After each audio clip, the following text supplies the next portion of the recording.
the joke's on me.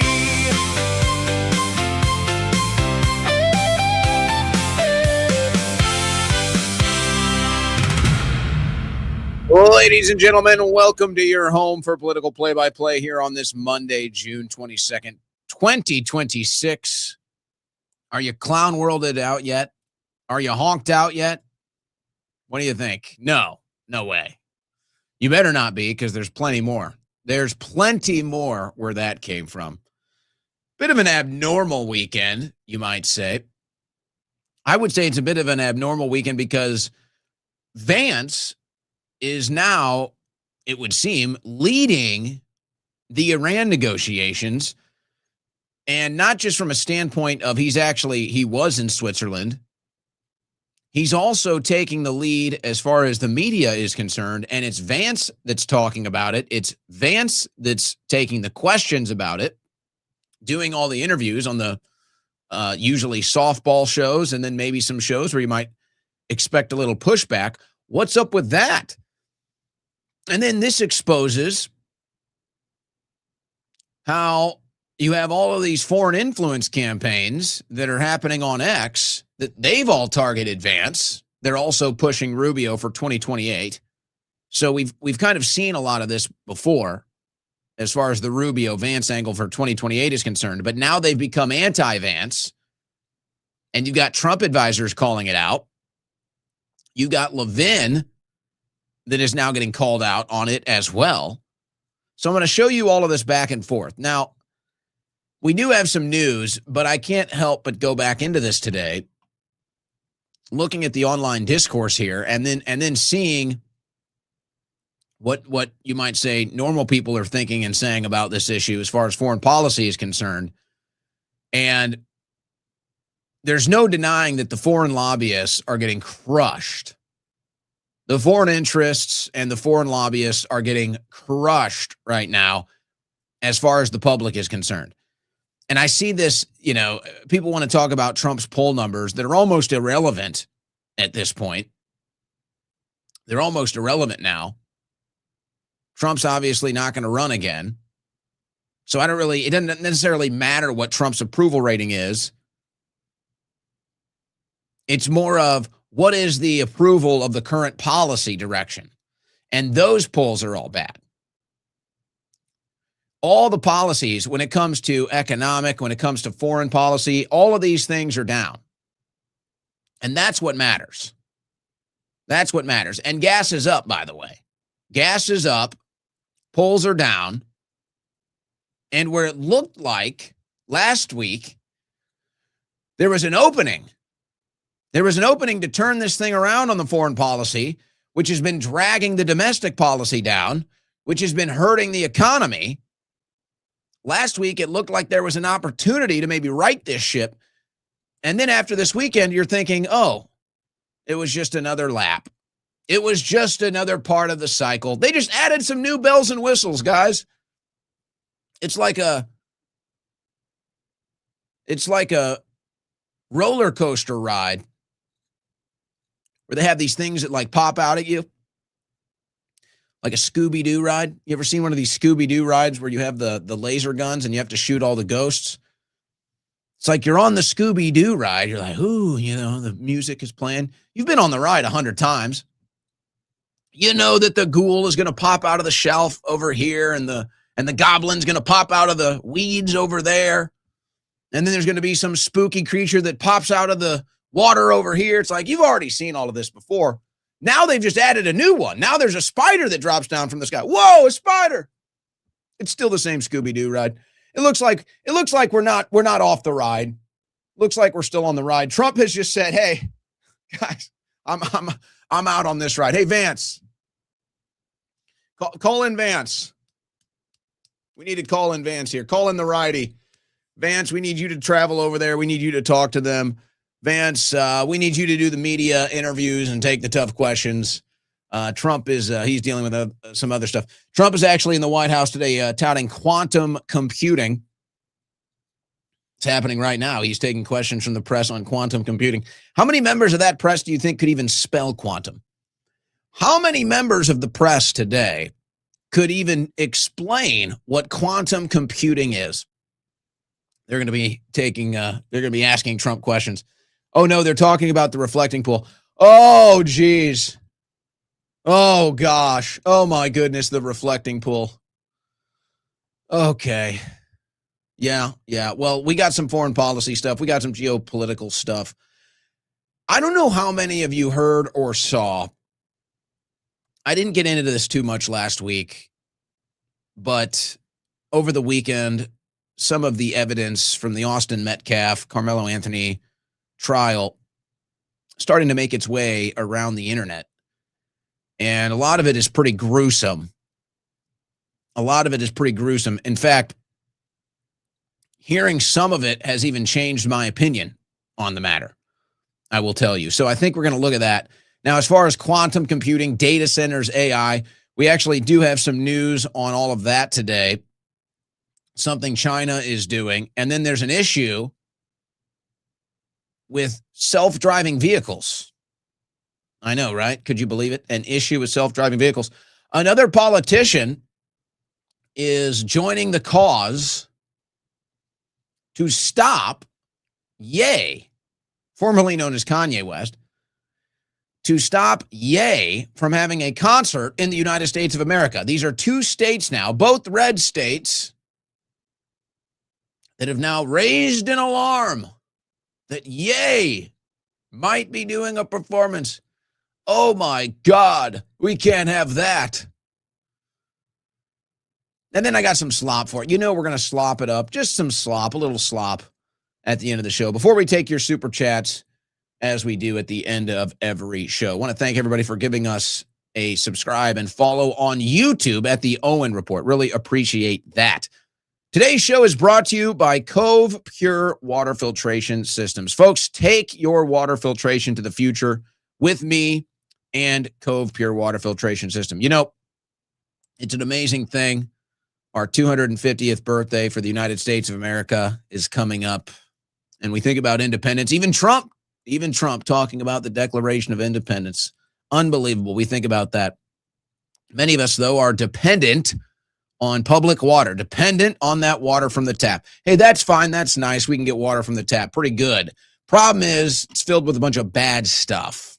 Really bad stuff. Actually, we're learning more and more about that really bad stuff. Forever chemicals, PFAs, not to mention the fluoride they put in there. They choose to put that in there. That's really nice of them, isn't it? Some loving fluoride, some loving neurotoxin for your water. I don't want it personally. I don't want it in my water. I don't think you do either. No sane person would. No rational person would want to drink that. So if you're not filtering your water, I've got good news. The Cove Pure Water Filtration is on sale for you, my listening audience, $250 off at covepure.com/Owen. You heard that right. Covepure.com/Owen, $250 off the Cove Pure Water Filtration System. I say bring your water filtration to the future because this thing feels like it's right out of the future, folks. You know, we think about all the things that we thought we might be seeing in the year 2026, flying cars and all of that jazz. We're not getting that, but we are getting some serious innovation in the water filtration world. Covepure.com/Owen. Take your water filtration to the future with me and Cove Pure and take advantage of $250 off for my listening audience right now at covepure.com/Owen.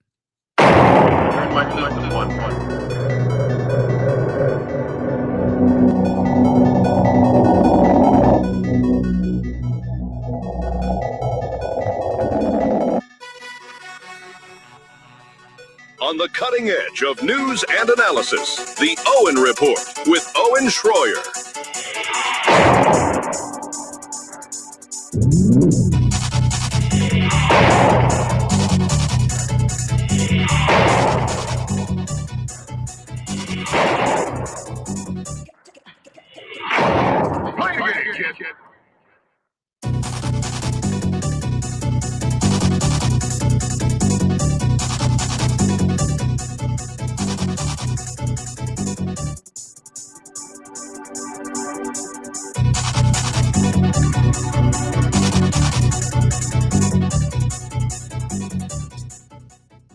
Well, guys, you may have seen We're going to start off the show a little light today. It's going to get a little heavy, so figure we'll just kind of ease into it. You may have seen that, as I said, I was at the World Cup this weekend. I took my dad for Father's Day. It also happened to be his birthday, so it was a little Father's Day birthday combo. What a fantastic experience. Truly, what an amazing thing if you're lucky enough to attend a World Cup game. And I just got to say, a lot of things I learned from that experience. Anytime you're surrounded by so many different people from all around the world, you can't help but, learn some things. And it's really amazing. It really is amazing. We really do have more in common, us people, the citizens of planet Earth. We really do have more in common than we realize from all over the planet. And it's a really wild thing. It's a really wild thing when you see something like that, when you see an event like that, and everybody's getting along. Doesn't matter where they're from, what color their skin is, what language they speak, what jersey they're wearing. None of that even matters. Everybody's just enjoying themselves. That's what they want. They just want to enjoy themselves with their friends and family. And it's amazing that you can have that. And yet somehow our politicians are just such crooks and screwworms. We just can't find a way for the whole world to lift each other up and prosper together. Really is an amazing thing. Really is an amazing thing. And then, of course, you have Lionel Messi that is seemingly superhuman when he plays soccer at the World Cup now. So that happened today, but we might get into a little bit of that later. There's some other slop that we've got. But hey, guys, I'm curious, where are you at?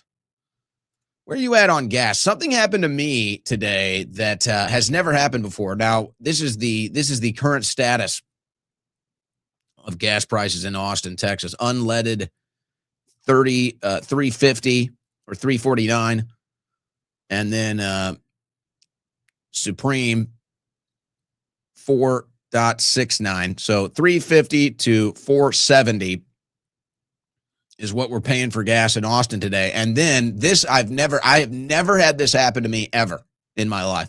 Happened today. A $50 cap at a gas station in Austin, Texas. A $50 cap. Now, I've seen 100 before. I have seen 100 before. I've never driven a car that costs $100 to fill up, but I have seen 100 before from other cars. I've never seen 50. I could not fill my gas tank today, guys. I could not fill my gas tank. That's never happened to me before.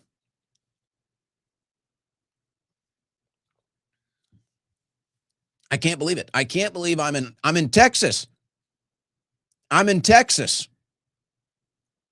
And I couldn't fill my tank, guys. I can't fill my tank in the United States of America in June 2026. Unbelievable. If somebody would have told you that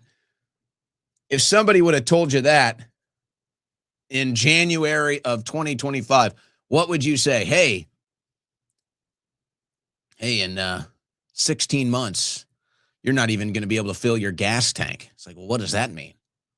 Well, it's either going to be too expensive or there's going to be a cap on how much gas you can use. What? No way. Trump won. We're going to get cheap gas. Drill, baby, drill. We're going to have so much energy. Unleash American, right? That's what's going to happen. No. Sorry. No. No. By the way, guys, in case you didn't see, impressive. Alan Greenspan lives to be 100 years old. Alan Greenspan, economist and longtime head of the Federal Reserve, dies at 100 years old. He made it to 100, guys. He made it to 100. Would you like to make it to 100? Is that something you would like to do? I'd like to do that. I do. I think I would like to live to be 100. I'd like to be right here with you at 100 years old. And if I croak behind the golden WIN microphone, well, I'm perfectly fine with that. At 100. What do you guys think? By the way, I was looking into this simply out of curiosity.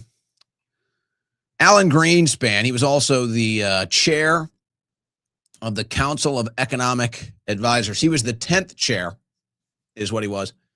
10th chair of the Council of Economic Advisors. He was preceded by Herbert Steen. Of course, Greenspan, a famous Jewish American from New York City. The 10th chair of the Council of Economic Advisors, preceded by Herbert Steen, succeeded by Charles Schultz. Anyway, yeah, it goes on. Charles Wick. I'll just stop right there. So Greenspan makes it to 100. All right. You may have seen this. Keir Starmer suddenly out.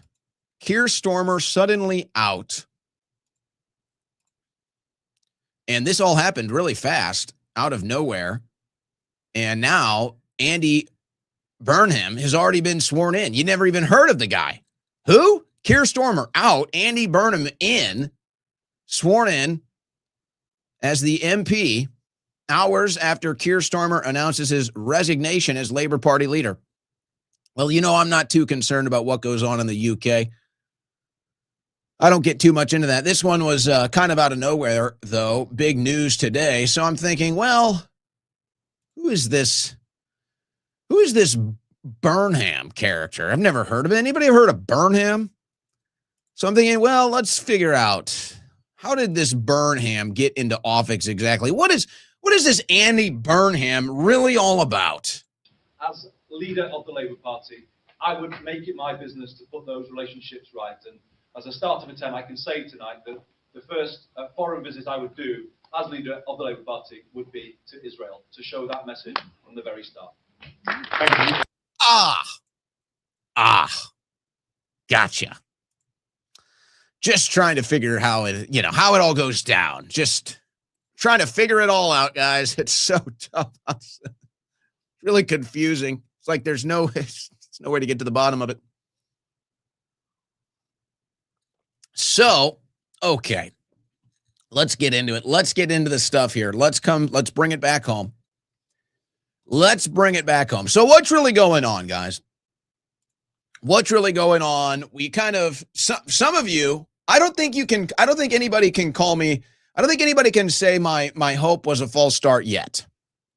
I don't think nobody's rubbing any egg in my face today. Nobody's shoving any crow in my mouth today. Although it's debatable. It's debatable. I will say. I'm not fully willing to say that my hope from last week was a total swing and miss. But it's not so good. It's not so good. I'll say that today. But Trump kind of goes silent on it for the most part. Especially, we were anticipating a much stronger response from Trump after Israel struck again when he asked them not to. And it looks like this is what they do, is they try to have these negotiations. They get to a point of a MOU as they have today, or as they are at right now. And they just say, hey, can you just ask Israel to stop killing, please? Like, can you just ask Israel to stop the death and destruction, please? And Trump says, yeah, I know. It's not good. They just can't help it. Not good. I'll ask. I'll try to get them to stop. And it's like, all right, okay. So they have an agreement. They have a deal. Looks like it's going to get done. Israel has to do death and destruction again. They can't help it. So it's like, but for Israel, it's like a temper tantrum. It's like they're not really committing to another war or battle. It's just like they just need to kind of lash out. They need to scream. It's like a toddler. So it's like Iran and America are like, all right, Israel's going to have its thing. They're going to have to blow up some buildings. It's like, hey, look, they're going to have to blow up some buildings. They're going to have to kill some innocent people. But then hopefully after they get that out of their system, we can, things will calm down. So it's like, okay. So it's kind of like that's what happened last week. We expected Trump to maybe have a serious message after Israel did it again. He said nothing. And now it's like Vance is taking the lead on all of this. So Vance is doing the media interviews. He's done like a dozen. Vance is the one that was in Switzerland. He was holding the negotiations. And it's getting to a point now when you're watching Vance, if you're following Vance along this ride, you know, he is coming off as very presidential, I must say. And that's not a compliment. just to be clear, this is not complimentary. He has to go up there now to the podium and he has to give the same BS that Trump has been giving us. And I'm just like, all right, whatever. This is the deal. This is what you guys are doing in the Middle East. But he gets up to the podium and it's the same BS. It's like he's reading the same script as Trump. And to Vance's credit, he's handling the whole thing well. I would say, you know, as far as the diplomatic approach here, Vance has been very presidential. I would say I'm okay with Vance representing us as far as these negotiations are concerned and representing us as far as the media is concerned. I think he's been very strong. But it's hilarious when he has to get up there at the podium and sell the same bill of goods that Trump is selling. And it's just complete BS. Just total BS. So that's where he's at. But what was up with Trump? Now, see, this is going to be the main thrust of the show. And we discussed a lot of this last week. And we've been so ahead on the curve on this that I was debating even doing it today. I was thinking about just doing a raw headline day. But this one is too big of a development in a story that we've been covering that I have to cover this today. And when you have the Trump advisor that is now the leading voice of this on social media, calling out the foreign influence and the digital influence campaigns, I think you got to cover it. And it's also this factor that you can see now. We always knew there was internal strife in the Trump White House when it comes to foreign policy. Now you kind of get to see it with the Vance Rubio political commentary, which we're not getting too much into that, but with the Levin Brusiewicz knockdown, drag out social media fight from over the weekend, you kind of get to see this stuff manifest. And this is why it's so paradoxical to 2016 when this was the same fight that we had to engage in to get Trump to be the president against these neocons, against the donor class when Trump was on our side. Now we're just wondering whose side is he on, or many of you or all of us have decided now it's not ours. But here's something that did happen. Over the weekend, this is what Lindsey Graham has claimed. So who knows? I guess you could say he's making it up. Lindsey Graham claims that he spent 4.5 hours with Trump over the weekend. Now, this is his claim, and then this is what he says to Face the Nation this weekend. Let's try a diplomatic solution. I think it's going to fail. What happens next? I spent 4.5 hours with President Trump Friday. Here's what I think will happen next. If this deal... So first of all, how is it that Lindsey Graham is getting 4.5 hours with President Trump? I'd like to know that. 4.5 hours with the President of the United States. You know, that cannot be an easy get. I imagine there are not too many people that get 4.5 hours with the president, except maybe some of his staff, maybe some of his advisors. Even them, I doubt. So how is it Lindsey Graham is getting 4.5 hours of Trump's ear on a weekend? I'm a little concerned. I'm a little curious as to how that goes down, if this is even true. Of course, if this is even true.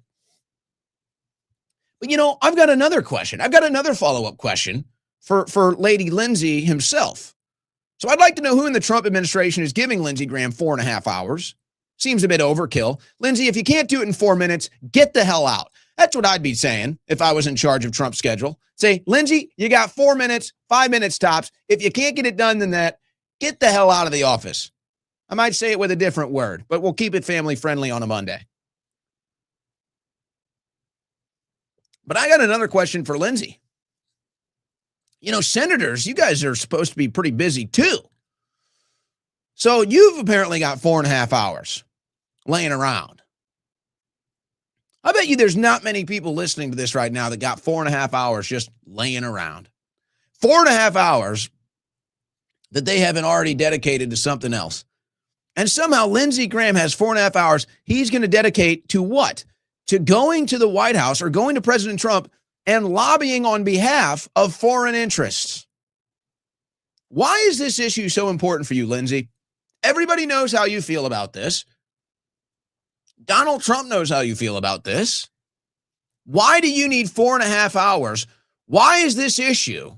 Why are the interests of a foreign country so important for Lindsey Graham that he's going to take 4.5 hours to try to convince Trump to get back involved in this war with Iran? Who do you work for, Lindsey? It's not the people of South Carolina. I'll tell you that. You didn't go to the White House. Lindsey Graham didn't go to speak to Donald Trump for 4.5 hours about the interests of South Carolina. I can guarantee you that. Lindsey Graham was not representing the people of South Carolina in a 4.5 hour meeting with President Trump this weekend. I promise you that. So who is it, Lindsey? Who do you work for? And apparently this is what he's advising Trump. Fails, President Trump is going to take the Strait of Hormuz over by force. The United States will control the Strait of Hormuz. We'll charge a fee for all those who go through to pay for the operation. And we're going to expand the Abraham Accords in calendar year 2026. We're going to get Saudi Arabia to join the Abraham Accords, and which is the biggest change in 5,000 years in the Mideast. And if Iran contests control of the Strait of Hormuz by the United States, we'll obliterate them. So to all the people listening, if this diplomatic effort fails, President Trump is going to take the Strait of Hormuz. Yep. We're going to run it.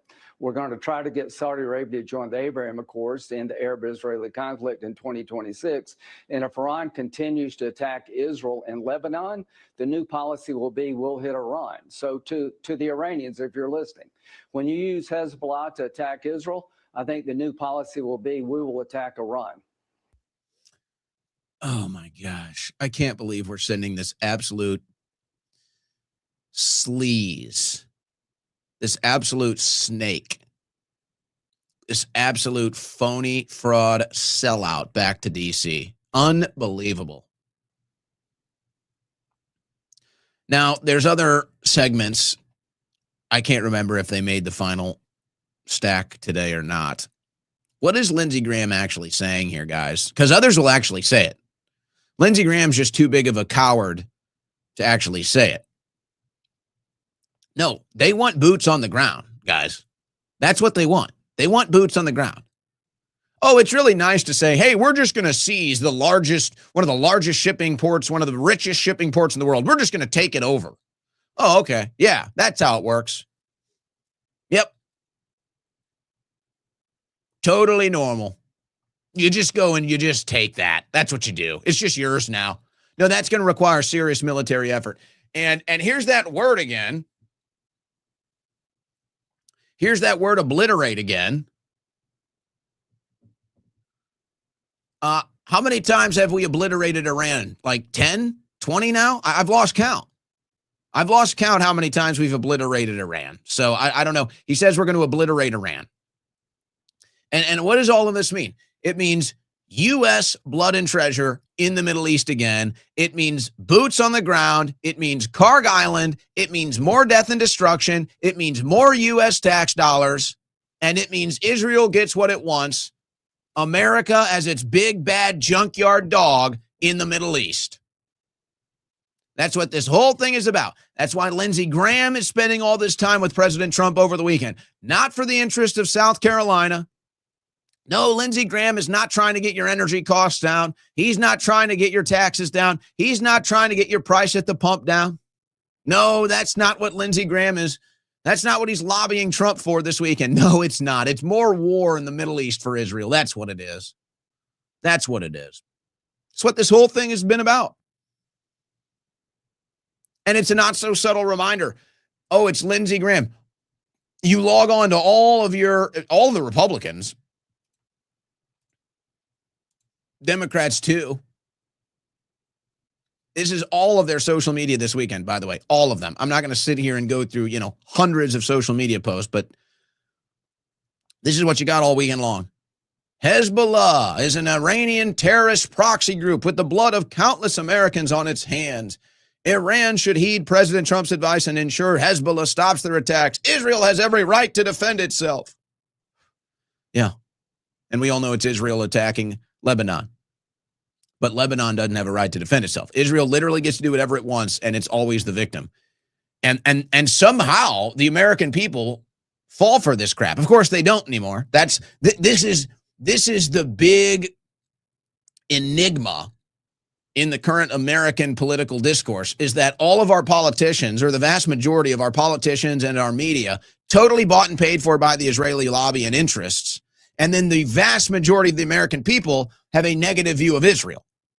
And so here's this giant propaganda operation working through your politicians, working through your media for a cause that is one of the least important causes in the United States today, and that cause is Israel. And of course, what makes it perhaps more obnoxious or noticeable is the fact that this is, of course, a foreign country. Israel is a foreign country. Hey, we're all American patriots. Yeah, America first, but Israel firstest. So you had all your congressmen and women posting this over the weekend. Congressmen you've never even heard of. The U.S. must stand against terrorists by standing with Israel, to include calling out the lies of the regime and its proxies. Oh, Iran. And they're all sharing Israeli propaganda this weekend. Lindsey Graham lobbying the president on behalf of Israel. You've got Mike Pompeo now. Mike Pompeo's back in the media working for Israel. The relationship between the United States and Israel is incredibly valuable to both partners, says Mike Pompeo. Oh, partners. As CIA director, I saw firsthand how many American lives were saved thanks to Israeli intelligence. What? We must never forget who our friends and who our enemies are. That was the other one. Don't forget who your enemies are. Don't forget who your enemies are. That's what they're telling you all weekend, all the propaganda. So you have this massive propaganda operation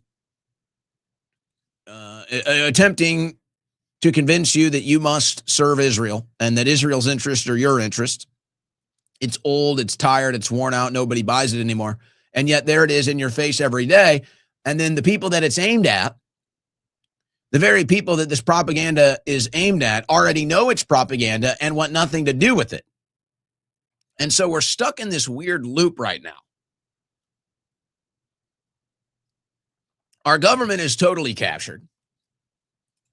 The belief is that you can vote it. You can vote out corruption.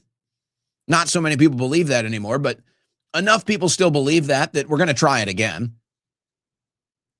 We're going to try it again. And we're going to see how the Democrats aim that right at the foreign lobbyists in the midterms. Probably going to be successful for them. But that's this weird phase we're in. And the frustration as somebody that put a lot of effort into getting Trump back out of the White House is that this is not supposed to be what we're focused on. This is not supposed to be our concern. We're not supposed to be here stuck in the Middle East again, stuck in the foreign policy disasters of the Middle East, stuck in the Middle East influence again. It's like, here we go again, stuck in this toilet bowl called the Middle East, and it just doesn't flush. It keeps spinning, but it doesn't flush. But nobody wants in, nobody likes it, very unpopular. Everybody knows it's propaganda. And so we're just sitting here on this ride we all hate and we can't get off.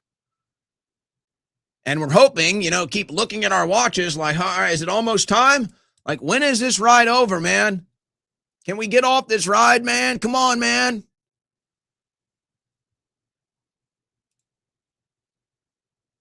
Now, here's one aspect of the deal that is, of course, hilarious. Iranian media denies U.S. claim that Iran agreed to readmit IAEA inspectors. No discussion on return of UN nuclear watchdog inspectors took place during recent Switzerland talks. Now, again, this is where Vance is put out there to look like a fool. So this is Vance now looking very presidential. Vance has to go out there and say, well, the strait is open. Iran says, no, it's not. Vance has to go up there and say, Iran agrees to IAEA inspecting. And they say, no, we're not.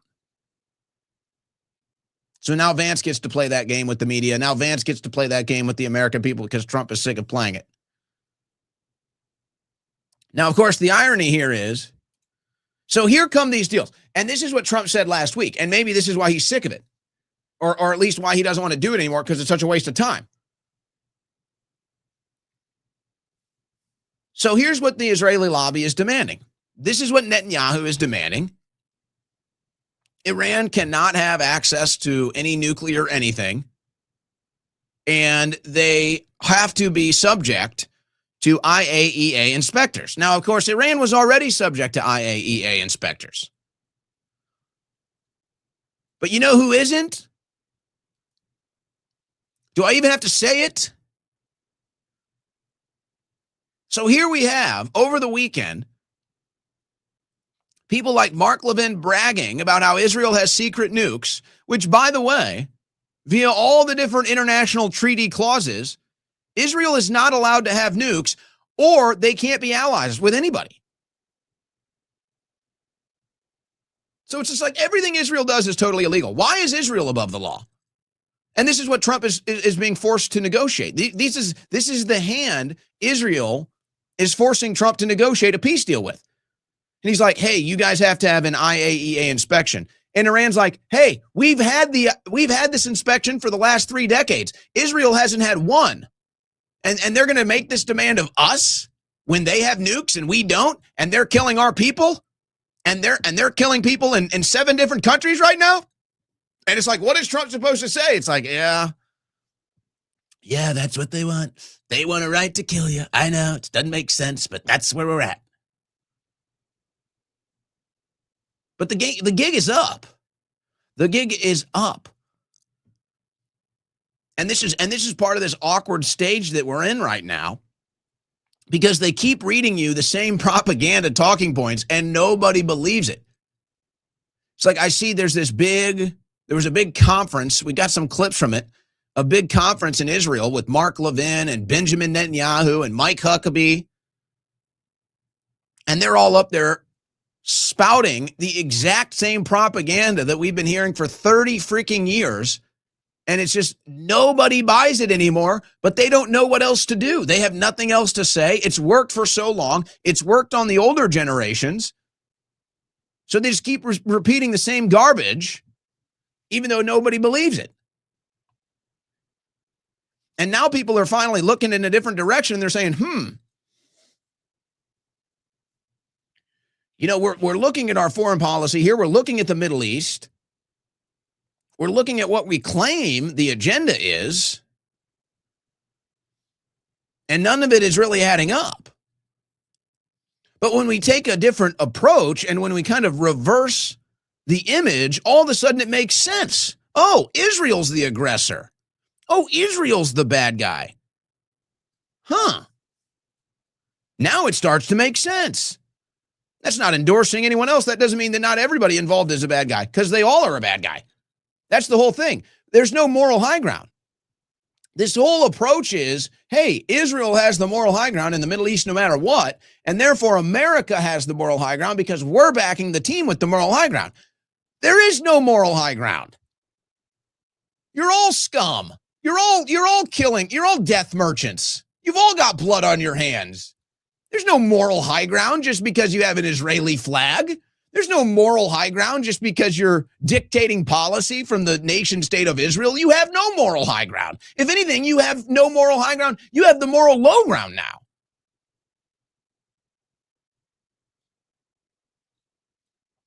Oh, but the turning on Trump because he won't do their bidding, the turning on Trump because Donald Trump won't sacrifice American blood and treasure, boots on the ground for Israel in the Middle East. So now they're turning on Trump. And Netanyahu's party's MP is, they're throwing their MAGA hats away, guys. Oh. זה הרבה יותר טוב. Oh, thank you. Finally, can you leave us alone too? Oh, they're throwing their MAGA hats in the trash, guys. Thank goodness. Can you leave us the hell alone then too? Oh no. No, you're gonna tell President Trump to F off. You're gonna insult President Trump, but you still want our money. You still want to run our foreign policy. You still want to run our military. Right. I see. I gotcha. So you're not ready to completely abandon America. You still believe there's something you can suck off of us, but just maybe Trump needs to learn a lesson. I gotcha. So it's nice to know how great of allies you are. It's nice to know your loyalty and commitment to the cause here, which is, of course, yours and yours alone. Trump's like, hey, do you think, baby, just for maybe a weekend, can we stop the death and destruction for maybe one weekend?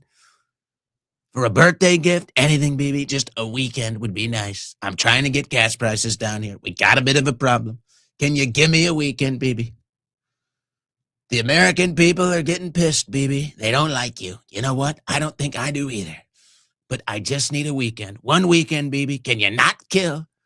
Can you not kill for one weekend so I can maybe get gas prices down? The American economy needs it, baby. America's suffering, baby. Can you let us have a weekend? So, no. You have betrayed me. All I'm asking is for a weekend of peace. That's betrayal. You know all I want is death. I know, baby, it's not good. Can you just stop for a weekend? No. Gotcha. Okay. So you see how that loyalty road goes. One direction and one direction only. All right, when we come back here, take our first break. When we come back, and we're going to look at Alex Bruesewitz versus Mark Levin and the Israeli lobby online. Oh, it's amazing. It's amazing. All of the people that cry about foreign influence, they're all silent on this. It's amazing. It's amazing. Again, what is the deal? What is this weird mindset that somehow Israel is above everybody? Israel's above the law. Israel's above criticism. What is this weird thing in right-wing politics with that? Honestly, what is up with that, you guys?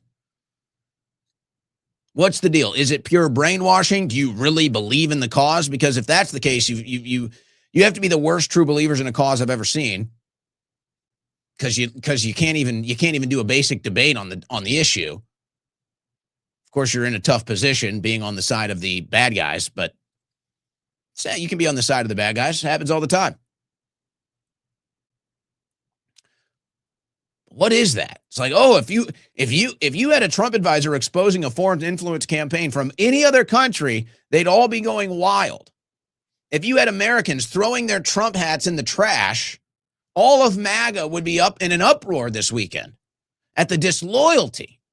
But when it's coming from Israel, no, we don't call that out. We don't do that.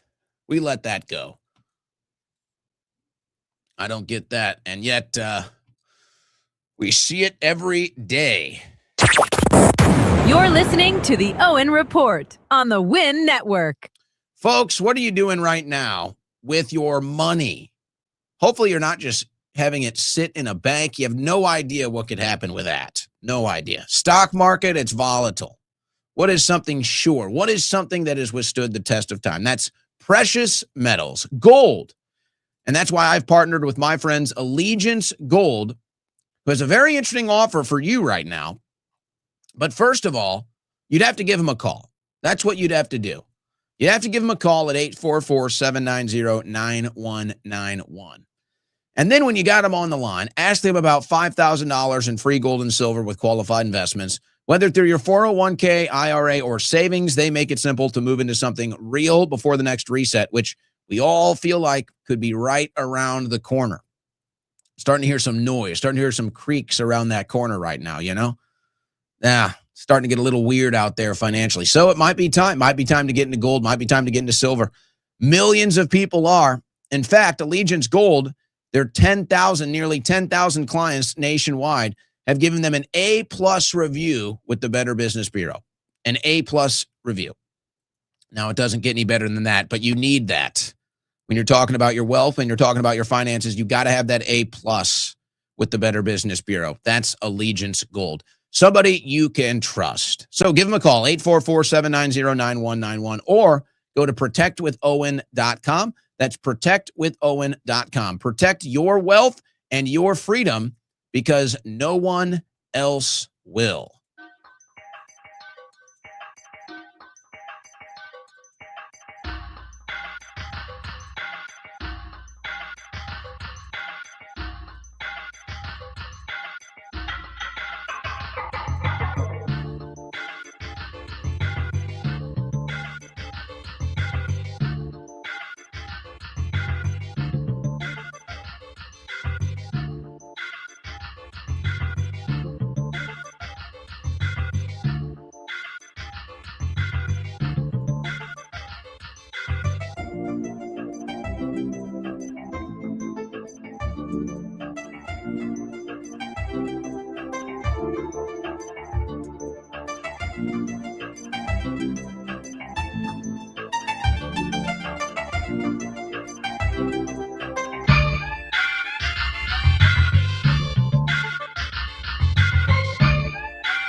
It's your favorite podcaster's favorite podcast, The Owen Report with Owen Schroyer.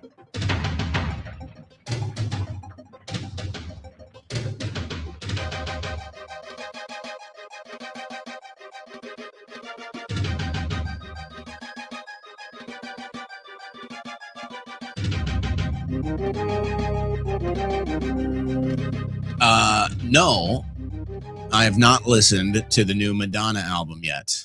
I am curious, though. It's getting good reviews. I am a bit of a Madonna fan. Go ahead. Let me have it. I've not heard the new album, but it is getting good reviews. I will say I do like what she's done later in her career. She's kind of shifted into like a EDM dance type of music. Not so bad. Not so bad, but I haven't heard it, guys. No, I can't be commenting on it. I have not heard it yet. You know, it's crazy as I get into this now. Well, you know, we log on X, we scroll around a little bit in the break, see if there's anything new. Nope. Not a thing. All the same. It's really upsetting. It's not boring, that's for sure. But it is upsetting to think we are now nearing the midterms. Guys, we are more than, can you believe here? June 22nd. Can you believe we're more than halfway through June? This is flying by. I don't know what it is. June is just flying by. So we're almost through June, guys. I mean, the midterms are going to sneak up here. And this isn't even about the midterms. I'm just saying this is where we're at in the Trump administration. And it's just, what are we doing, man? We're supposed to be saving the country. We're supposed to be uniting the country. We're supposed to be rich and prosperity and the economy booming and, you know, prices down. It's just like everything is supposed to be great, cleaning up the swamp, deep state arrests, like great reform. It's just like total flop, bro. Total flop. And now I have to get into the division. It's not supposed to be a time of division. It's not supposed to be a time of battling with the establishment, battling with the donor class, battling with the foreign lobbyists. This is supposed to be our time of victory. This was supposed to be our golden age. Far from it. So here we go. Now, I don't want to do too much of a catch-up game here. But you probably know who Alex Brusiewicz is by now if you've been following the show. Trump advisor and CEO of X Strategies. So he still definitely has a connection to Donald Trump and perhaps even to somebody internally at X. But he's been getting into it. So over the weekend, you have a bunch of accounts on X that have been suspended. Now, it looks like Brusiewicz is either closely familiar with this instance of censorship here, or he may have even had an involvement in this because he seems to have seems to be privy to some behind-the-scenes information. Now, what these things have in common, and we'll eventually lay this all out, but I want you to kind of get this context before we get into to these debates going back and forth here. What you have is all of these accounts that are attacking J.D. Vance, and it's so obviously part of a digital influence campaign. And here's the two things for you out there. If you're still unable to identify a digital influence campaign, and to be fair, I don't know what it looks like on anything else because I really only exist on X. So the stuff that gets posted on other stuff is either not me or it's the social media team that handles all that. But I definitely know how it works on X. And so the two things that are kind of the main identifiers, if you're looking at a digital influence campaign, is you're going to start seeing basically the same messaging, the same talking point, seemingly out of nowhere. It's like, okay, a big story breaks, a big issue breaks, and then there's this talking point or this attack mechanism against an individual, and it's all going one direction. And so you can kind of pick up on it like that. But then also what you'll notice is there's accounts that are doing this, there's accounts that are posting this that ends up in your timeline that you've never seen of before, never heard of before. And that's when you know it's a big money operation. Because those are accounts, those are posts that get boosted. And X offers a service. You can promote your posts. You pay X some money, and they can promote your post and make sure it shows up in people's feeds. So that's what this digital influence campaign against J.D. Vance has been doing since this Trump-Iran deal has kind of been going back and forth. So Brushewitz calls this out. He identifies it. And by the way, this isn't even difficult to do for the first two reasons that I just noted. But again, on X, you can go and find out where people are posting from. So you have people with, a bunch of foreign flags in their bio, and then they're posting from West Asia or they're posting from Europe. They're not even posting from the United States of America. In fact, it was very rare if you looked at these attacks on Vance. It was even rare to find attacks that were even coming from the United States. They all came from Europe or whatever is West Asia, East Asia. I don't know why they just don't give it a country, but they put these things in districts. So they're not even coming from America. So Brushewitz points this out. Now, look, I am not for censorship. I don't believe that you should be censored just because you're posting about American politics from a foreign country. I don't believe in that. I don't want to see that. I don't like that. I do think it's important that we do have some sort of a mechanism to understand where content is coming from, especially in the political nature. So I think X does a decent job at that. You can go see where somebody is posting from. You can go look at their timeline, see the stuff they post. You can go see where they're posting from. You can see when they've joined, how many name changes. So you get an idea, you can get a pretty good idea if what it is that you're looking at is an organic opinion, or if it's a bot, or if it's a bought and paid for opinion. I think they could do a better job, but I don't think censorship is the answer. And I don't want to get into this too much today, but I'm almost getting to the point now where it's like, do we start to talk about the X fall off?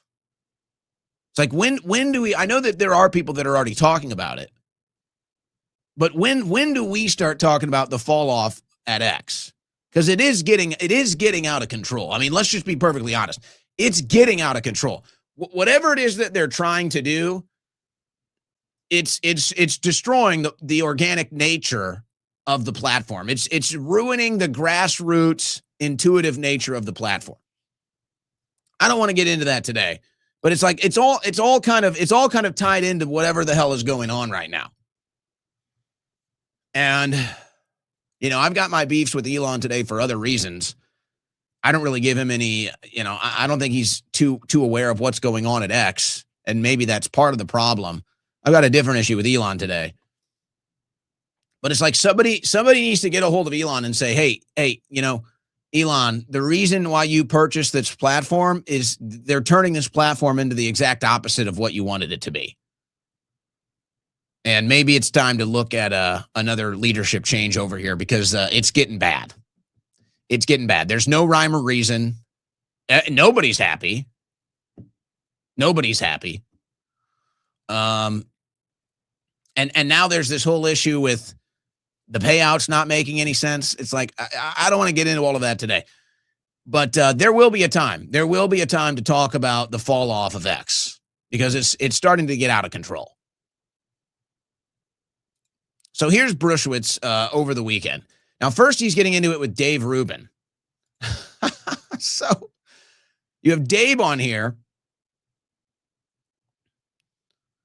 They're all complaining because these accounts got censored. Now, these are all Israel influence accounts, guys. Okay, let's just call it what it is. These are all Israel influence accounts. And Brushewitz knows it, by the way. So Rubin, who's obviously very pro-Israel, probably why he's even in conservative politics. This is a gay man that adopts children. So he's obviously not a conservative, at least as far as lifestyle is concerned. So Rubin is probably another one of these plants that is only in conservative politics to prop up foreign interests. But that's just a theory.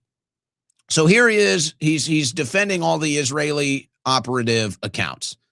And it's like, okay, if you're going to defend the operative accounts, that makes me think you're an operative. So Brushewitz calls him out. He says, hey, Dave, you're amplifying a post that falsely accuses me and J.D. Vance of getting accounts deplatformed. Still upset I wouldn't book the president on your third-rate show after years of you trashing him? Oh, also, remind me, weren't you taking $400 a month from a Russian-funded operation before claiming you were the victim? Have you been the victim of any other ops of late? Oh, Brushewitz bodies Dave Rubin from the top rope. So here's another one of these accounts. Well, I'm not going to show you, but this is what they're saying. Yael Levin, Israel flag and bio. Yael, America and Israel flag and bio. This is their total operation. Yael Levin. My account was suspended for 24 hours for some BS inauthentic activity. I'll come back to that in a second. Inauthentic activity. It was one of over 100 Jewish and Iranian accounts suspended for the same reason.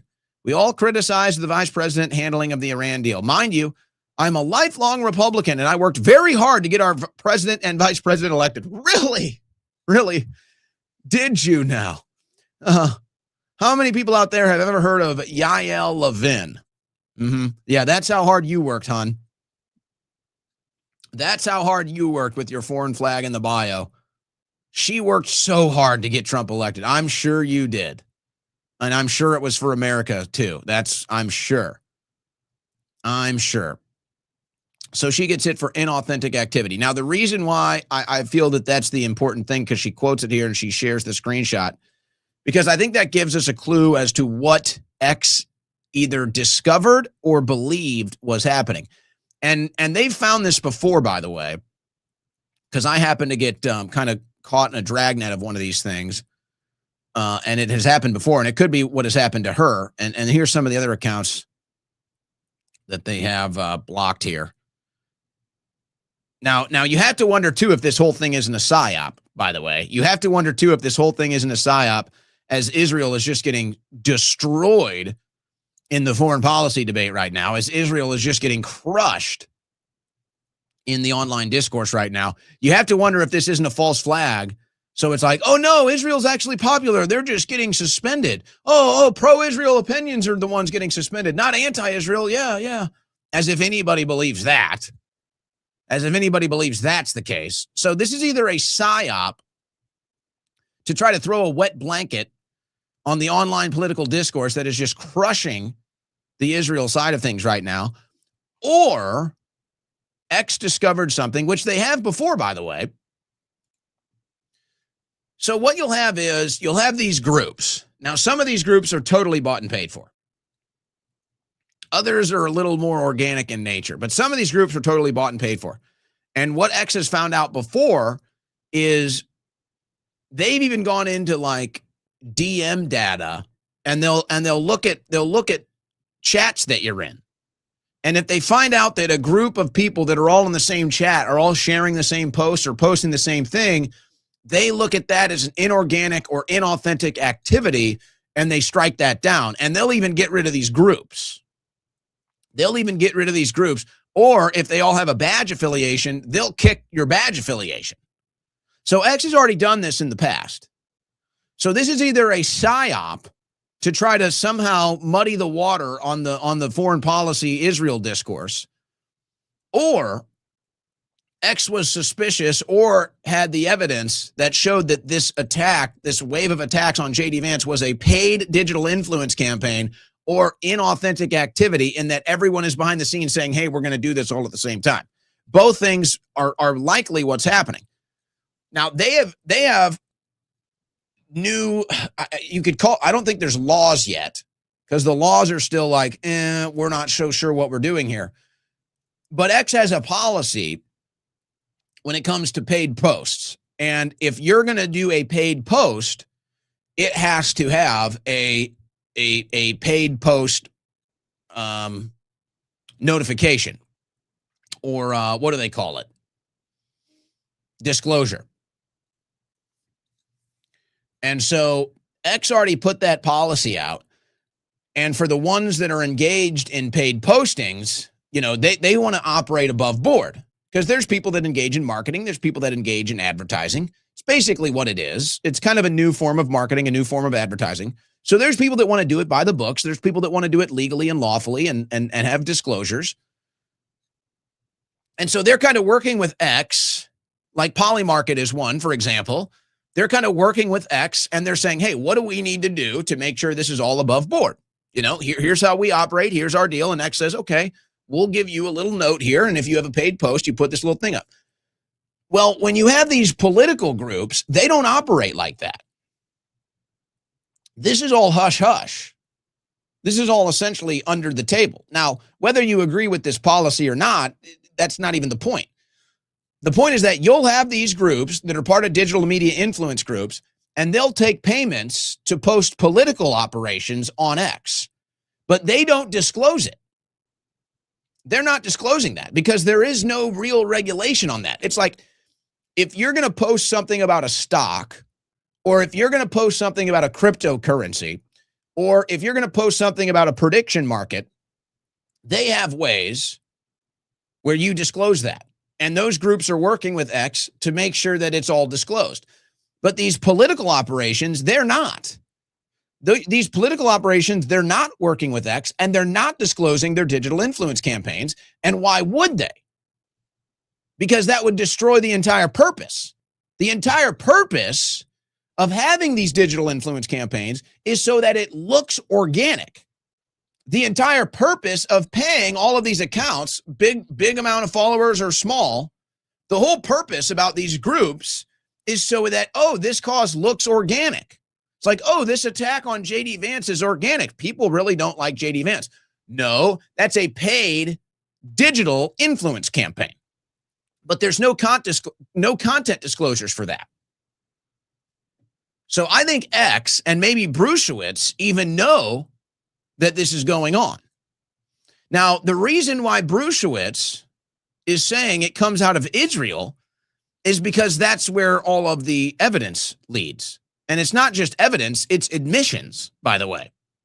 Remember, this is from the Times of Israel. So Mark Levin says, no damn country better interfere in our elections, period, 100%.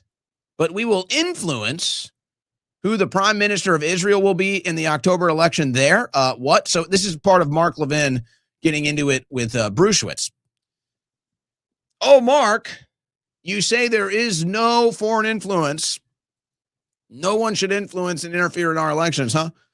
Prime Minister Benjamin Netanyahu, this is from the Times of Israel. Prime Minister Benjamin Netanyahu plans to use pro-Israel senators and right-wing media personalities to influence the terms of a final agreement between the United States and Iran from an Israeli source. So you see, foreign influence campaigns are paying content creators or having accounts on social media pretend like certain things are popular with this deal or unpopular with this deal, so that the American people are so confused and they don't know what's good or bad. And ultimately, this confusion is what Israel relies on to be able to work Trump and work Vance in the propaganda media storm to do their bidding. Netanyahu plans to use media figures such as Fox News' Mark Levin and pro-Israel politicians to get his message across to Trump. Oh, Netanyahu uses Fox News media figures, including but not limited to Mark Levin, to influence American elections. Amazing. And Levin says this isn't going on. Well, has Levin registered with FARA? Well, of course not. Of course not. Now, why does this all play into Vance? Because we see the Israeli lobby working for 2028. We already see the Israeli influence campaign working for Rubio for 2028 and trying to destroy J.D. Vance for 2028, which, by the way, guys, do with this information what you want. I don't know if it'll make any difference at this point, but this is great for Vance. I'll have you know. The Israeli lobby attacking Vance is like the greatest thing that could happen. In fact, the Israeli lobby going after J.D. Vance is maybe the best thing that could happen for him right now. It might be the only thing that could get a Republican in the office in 2028.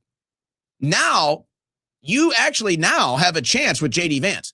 Before, I don't think you had a chance with anybody. I think the stink of the Trump administration was gonna equate to nobody from the Trump administration would be electable in 2028. Well, the Israeli lobby has just done J.D. Vance and the Republican Party the greatest favor that they could never ask for, and that's to attack J.D. Vance. So you have the least popular influence campaign and the least popular country running it with the least popular foreign policy in modern history. And all of these things are attacking J.D. Vance. This is now catapulting him to a realistic shot to win in 2028. Rubio has no shot. Vance now does, ironically enough.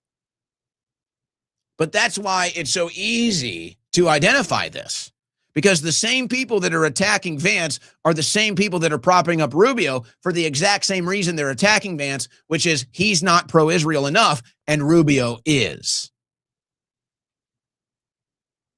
Now, again, what information does Bruce have? Here was a poll from over the weekend. 78% of Americans polled want to end the conflict now. 78%. So this is all going one direction. And it's the opposite of what the foreign influence campaigns are trying to sell you. So it appears here that Bruce knows something. Today, the influencer op is accusing Vance and me of getting accounts suspended on X. It's not our fault. X has simply been cracking down on inauthentic and manipulated behavior. So he uses that word inauthentic again. I don't know if Bruce is showing his whole hand here. I think he has more information or even influence than he's letting on here. He says, have you noticed that most of the bots and critics attacking President Trump's deal appear to be foreign accounts? Yes, Alex, actually we have. Don Trump Jr. comes to Vance's defense, saying we see this coordinated op against Vance and it's not going to work. And then they're sharing all the accounts doing the digital influence campaign. But see, they don't have to disclose if they were paid to post this, they're not disclosing it. Because there's really no deal when it comes to opinions like that aren't connected to legitimate businesses. But of course, we know Vance, Don Jr., these are kind of the big tech guys. So I'm not surprised that Don Jr. is, supporting Vance here. Good look for Don Jr., by the way. Good look for him. And then Bruce is going directly at some of these accounts that are posting the anti-Vance propaganda and showing you how they are from foreign countries and how they just started their accounts and how they've done multiple name changes. So yes, this is a digital foreign influence campaign. They got caught. Levin may be a part of it, but he's certainly defending it. Now he tells Bruce, you're testing my patience. Ooh, what is that, a threat, Mark? Why are these people so violent? Why is Mark Levin such a violent person? Why is he so volatile all the time? You're testing my patience. What does that mean? Put the phone down, Mark. Mark Levin has to live one of the most sad lives that there is. I'm not sure there's a sadder person. With most people, you get an idea of what they enjoy in life. I bet most of you listening to this, most of my audience that likes me or my show, you guys probably know what I enjoy. I bet you could guess a thing or two that I enjoy in life. I don't think Mark Levin enjoys anything in life, except maybe just death and destruction. Maybe he's watching people die. Maybe Levin likes that. I don't know. What is Levin like in life? He doesn't seem to enjoy anything. How can I enjoy life when there's Nazis everywhere? How am I, as a Jew, allowed to enjoy myself with Nazis around every corner? Oh, sorry, Mark. So, you're testing my patience. Bro, just stay in Israel, man. Just stay over there. This isn't even an insult. I don't get it. Just quickly.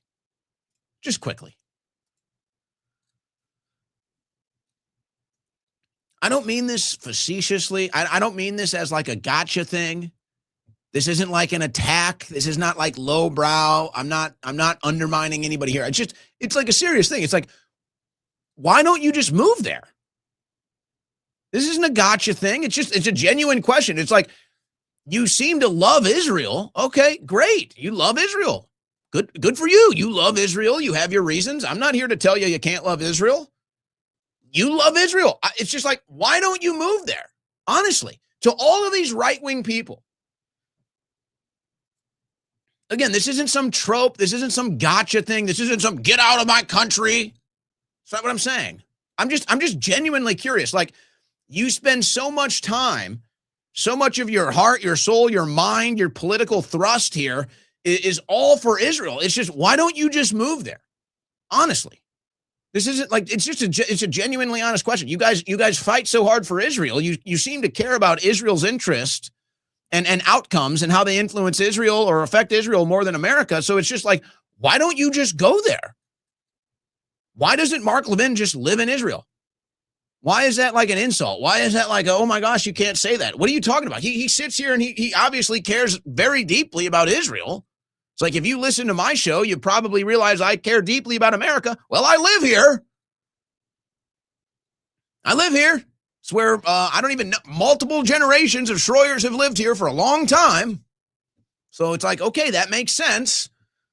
But Levin makes no sense. I don't get it. But it's not just Levin. Levin's just an example. It's like, it's all of them. It's all of them. But then you realize that, see, that's been the big reveal. Really, this whole month, that's been the theme of June 2026, was the mask off. We get it now. No, we get it. You love America as long as America supports Israel. You love Trump as long as Trump supports Israel. It's always been about Israel for you people. But you won't move there because you know it's a better life here. And you have a role in keeping Israel on the memory of the United States taxpayer. You have a role on the continued deception and manipulation of the American people so that Israel can continue to benefit from the blood and treasure of our country. And now that we're finally sick of it, and now that we've decided the American people want to change course on this foreign policy, now the mask is off. Now you see the real Mark Levin. Now you see what he was really here for. But he goes to Israel. I say, hey, it's not an insult, Mark. Why don't you stay there? If that's your home country and that's the country you love, I don't know why you wouldn't stay there. Seems like you would be much happier and you wouldn't have to deal with Americans wanting to control their own fate without foreign influence. So Brushewitz addresses it directly. Israel is currently spending tens of millions of dollars with an American right-wing influencer marketing company. Do you think that's appropriate? And I want to give Brushewitz credit. He's apparently doing all of this. This I can relate to right here. Brushewitz apparently doing all of this from the friendly confines. From the friendly confines of Wrigley Field. So now you know what Brushewitz likes. I've never seen Mark Levin at a baseball game.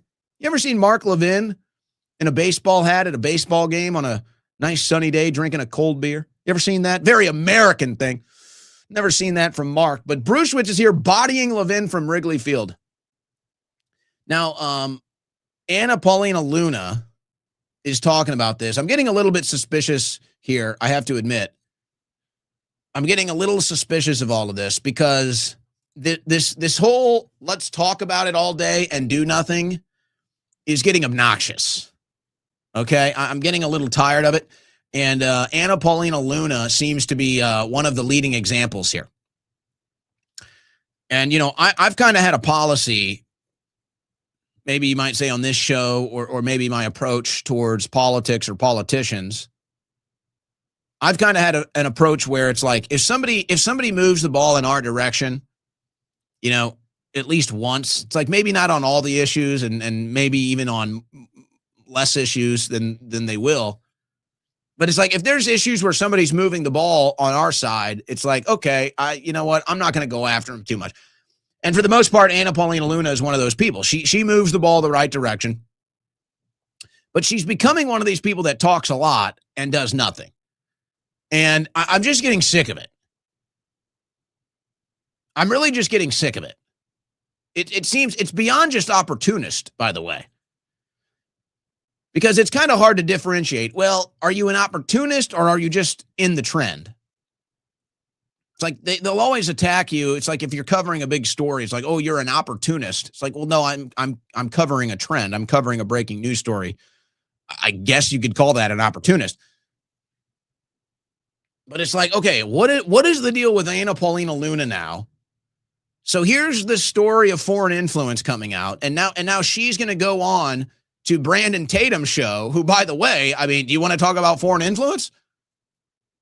And I like Brandon Tatum, but I'm pretty sure he's got a little bit of a foreign influence deal going on with his pro-Israel stuff, but maybe that's organic. Maybe he's traveled to Israel. Maybe he was convinced it's the right cause. But here's APL. So all of this is breaking over the weekend. You see everything that Brushwitz is saying and doing. And she's going to pop up with Brandon Tatum, and now she's talking about it. So let's see what she says. Well, first of all, you saw my line of questioning the other day with Secretary Rubio. He came into foreign affairs. That's my purview of jurisdiction for one of the committees that I'm on. So for those that might not know, our job in Congress is not just voting and writing legislation or engaging in the election process. It is all, or the legislation process, but it's also, for example, if you oversee budget, appropriations, in my purview of authority, I have foreign affairs, which handles everything under the purview of the State Department. So i.e. peace deals, negotiations, foreign aid, all of that. And then also to the House Oversight, which conducts the congressional investigations, usually largely focusing on public corruption, et cetera. So specifically on the foreign influence aspect, there is no question, and I think regardless of party affiliation, anyone will tell you that because of the fact that we have this very unique thing called the First Amendment here, that there are foreign countries that are engaging in using that First Amendment to launch massive psyops and propaganda campaigns against the American people. Now, there's a big difference if you just fundamentally disagree on policy. You can even look back into really the difference between Democrats and Republicans going back to the 60s. It wasn't as divided and vitriol as it is today. And what I will say is largely what's contributed to that is two things. One is social media and the lack of actual face-to-face interaction and kind of these keyboard warriors on the internet, which I'm sure, you as well as any other person who really does have a profile or following will understand what we're talking about.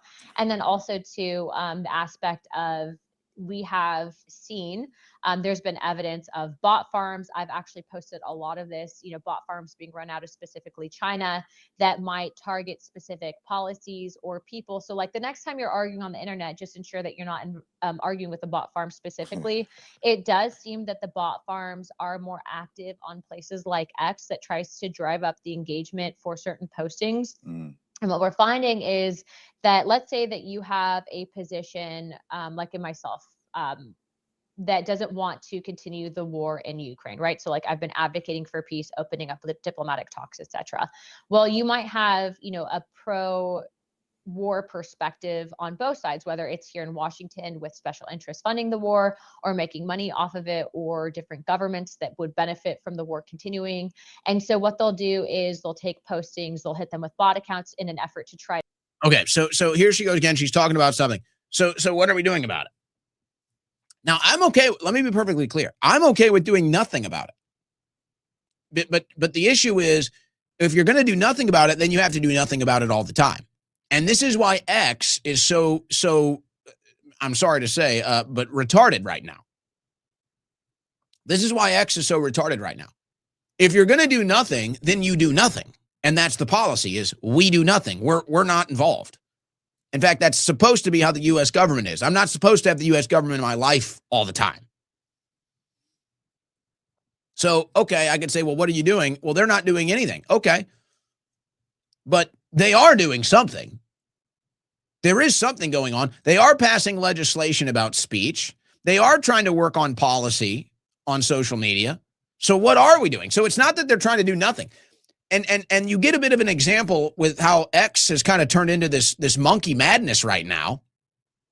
You're getting a bit of an example is when you try to do something and nothing at the same time. It's like X wants to have free speech and keep everybody on there, but then they kind of just pick and choose and react to different things, and somebody's always on the levers and knobs and twisting them up and turning them down and up and over here and moving them, and And it's like, you can't have it both ways. Either you do nothing and everybody gets the same existence and the same rules, or you come out and you very clearly state exactly what we're doing here. But you don't get any of it. You don't get either one on X. And now you get the same garbage from our politicians. It's like, yeah, okay, so what? You come on here every day. You talk about the Epstein stuff. You do nothing. You come on here every day. You talk about the alien stuff. You do nothing. You come here all the time. You talk about the foreign influence stuff. You do nothing. So, okay, then do nothing. Then do nothing. Then get out of our lives. Stop taxing us. Stop making us pay for wars and foreign policy that we don't like. Stop with the aid. It's like, I'm sick of this thing. I will say this. I mean, I've got a beef with Musk today, but it's like, they're coming after Elon Musk. You know, they want all of his money now. It's like, oh, he's a trillionaire. We have to tax him. And they say, oh my gosh, Musk is responsible for people dying because of Doge. So because Doge cut a bunch of foreign aid, Musk is responsible for them dying. Now, it's sad. It's sad that we have a current state of affairs where somehow people are dying all over the world if U.S. taxpayer dollars are not being, distributed. That's pretty sad. That is not good. Okay. But how are you going to sit here with the charitable hand that's been feeding you for your whole life? And when the charitable hand says, I'm sorry, I have nothing left. There is nothing more here for me to give. I can't do it. I have my own people I have to feed now. And it's, you're killing me? And that's the logic. Oh, America's been feeding the world for 30 years. The United States of American taxpayers. They've been feeding the world, but that's their duty. That's your duty to feed the world. And if you don't engage in this sacred duty, then you're killing people. And this is the logic of slavery, by the way. This is the logic of communism and slavery. You're entitled to health care. It's a human right. No, you're not. Tell me how you're entitled to health care if there's no doctors. Oh, is a doctor a slave too? I'm sorry. Is a doctor a slave? Yeah, you went to medical school and you studied and you did, what is it, like 10 years now? You're a surgeon, but you're a slave, actually. And these people get health care for free. So now you're chained to the hospital and you have to give everybody health care for free. That's ridiculous. The same demand of the American taxpayer. Feed the world. No, doctors are not slaves, and the American taxpayers are not slaves either.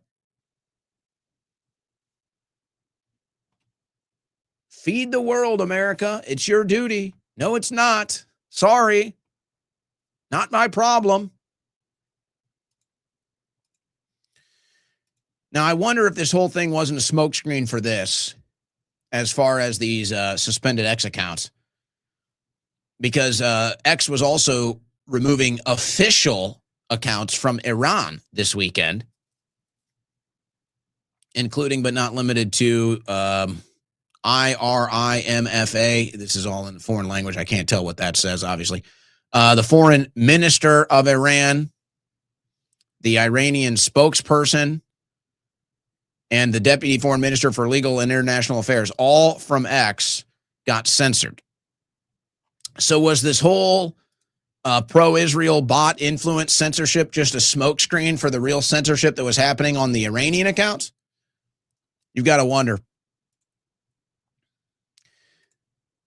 Now, I keep seeing this. It's amazing. Like, are people just dumb? Guys, are people just really dumb? Joel Pollack. So Piers Morgan is addressing with others, obviously, that Israel doesn't allow journalists into Gaza. And of course, we all know hundreds of journalists have been killed in Israel's wars. So journalists are getting killed in Gaza, Palestine, Lebanon. And that's the IDF doing that. That's the IDF killing hundreds of journalists. That's what's happening. So Piers Morgan addresses this. So the opinion editor from the California Post says, I'm in international media and I was let into Gaza for a day. Oh, he was let in. Okay. Under military protection. Right. The reason I was not shot by a Hamas sniper because Hamas snipers aren't hitting journalists? Oh, no. Because you were there with a dozen IDF snipers next to you. It's not safe, and the minute a journalist is shot or kidnapped, you will blame Israel. Because it's Israel doing it. What are you talking about? Like, how can you be this dumb? I don't know Joel Pollack. I'm not sure if I've ever seen his work before. Yeah, dude, the reason that you don't get shot is because you're with the people doing the shooting. Duh? Like, what? You just completely proved Piers Morgan's point. You just argued against your own point. You just defeated yourself. Like, what? In a minute a journalist is shot, you will blame Israel. What are you talking about? They did it. What do you mean you will blame Israel? They did it. Israel has killed hundreds of journalists. And that's why you didn't get shot, because you were embedded with the killers. And the reason people blame Israel when journalists get shot is because they get shot by the people that are protecting you.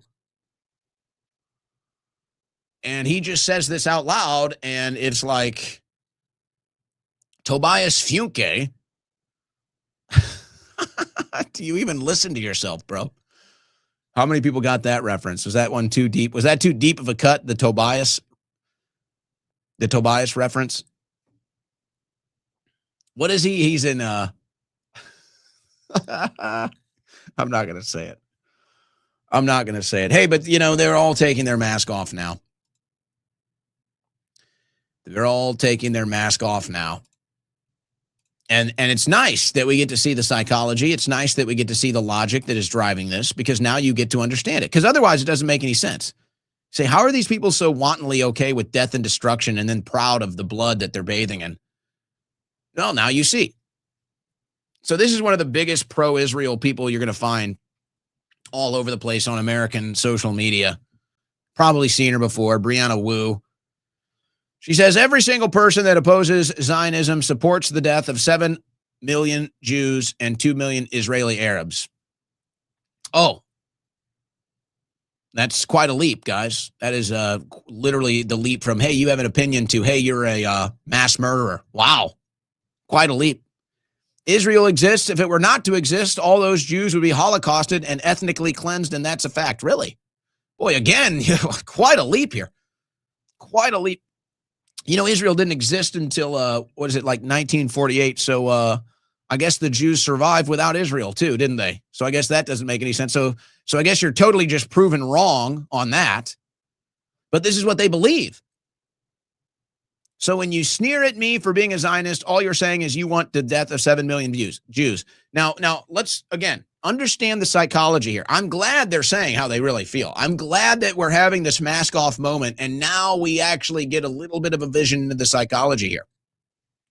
So if she actually believes this, which I assume she does, if she actually believes this, this is how they justify killing anybody and everybody right here. And this is how they would likely justify killing every single non-Jew on the planet Earth, is right here. Because if we don't kill you, you will kill us. This is their psychology. This is their mindset. This is trauma-based mind control, folks. This is MK Ultra trauma-based mind control. And we all kind of sit here and we look at the political aspects of the whole U.S.-Israel relations, foreign policy. But not enough people talk about the trauma-based mind control on people like Brianna Wu. And likely the Israeli population, I don't know, I've never been there, but I see what happens to American Jews. It's the same thing, the trauma-based mind control that they do to American blacks, by the way. And this is all part of the divide and conquer. So they do the trauma-based mind control on black Americans by embellishing to the utmost degree the severity and commonality of the worst aspects of slavery. And then they drive black Americans into the political left, which they use as this cudgel to promote, social justice, virtue signaling causes, and then they run these operations through the left, and they keep Black Americans believing in leftist Democrat policies. Well, the same thing happens on the right wing with Americans and Jews. Now, ironically enough, Jews actually vote Democrat. In fact, 0.44%. Here's that number. Let me get that number for you. 0.44% of Trump's voters were Jewish. So less than 0.5%. Just to kind of put everything into scale here, less than 0.5% of Trump's voters were Jewish. But we focus on the policy stuff. We focus on the influence. We don't focus on how American Jews are in the same trauma-based mind control that American blacks are in. And it's all done through a different methodology of, the Holocaust, anti-Semitism, all this other garbage. Muslims want to kill you, Europeans want to kill you. And so they have probably a worse trauma-based mind control, because theirs isn't like a Carmelo Anthony where it's, if you touch me, I'm going to stab you to death. Theirs is if you don't support my country, I'm going to kill everybody on planet Earth. But it's the same trauma-based mind control. It's the same psychology. And nobody really talks about that. How can you reach such a mindset here if you're Brianna Wu? You are brainwashed. You are mind controlled. You are quite literally under MK Ultra trauma-based mind control. But where does the logic go? She tells you, I think all of you want to kill me, and so therefore I have to kill you first. And this is what drives, this psychology is what drives Israel's foreign policy. And you can see it. You can see it the way somebody like Ilan Levy attacks Tucker Carlson today, saying this is Nazi rhetoric. That's what he says. So just like the left called you a Nazi because they wanted somebody to kill you, the pro-Israel side calls you a Nazi because they want somebody to kill you. They're both woke. They both drive from the same psychology. They both drive from the same woke tactics, and they both operate for interests that are theirs and theirs alone.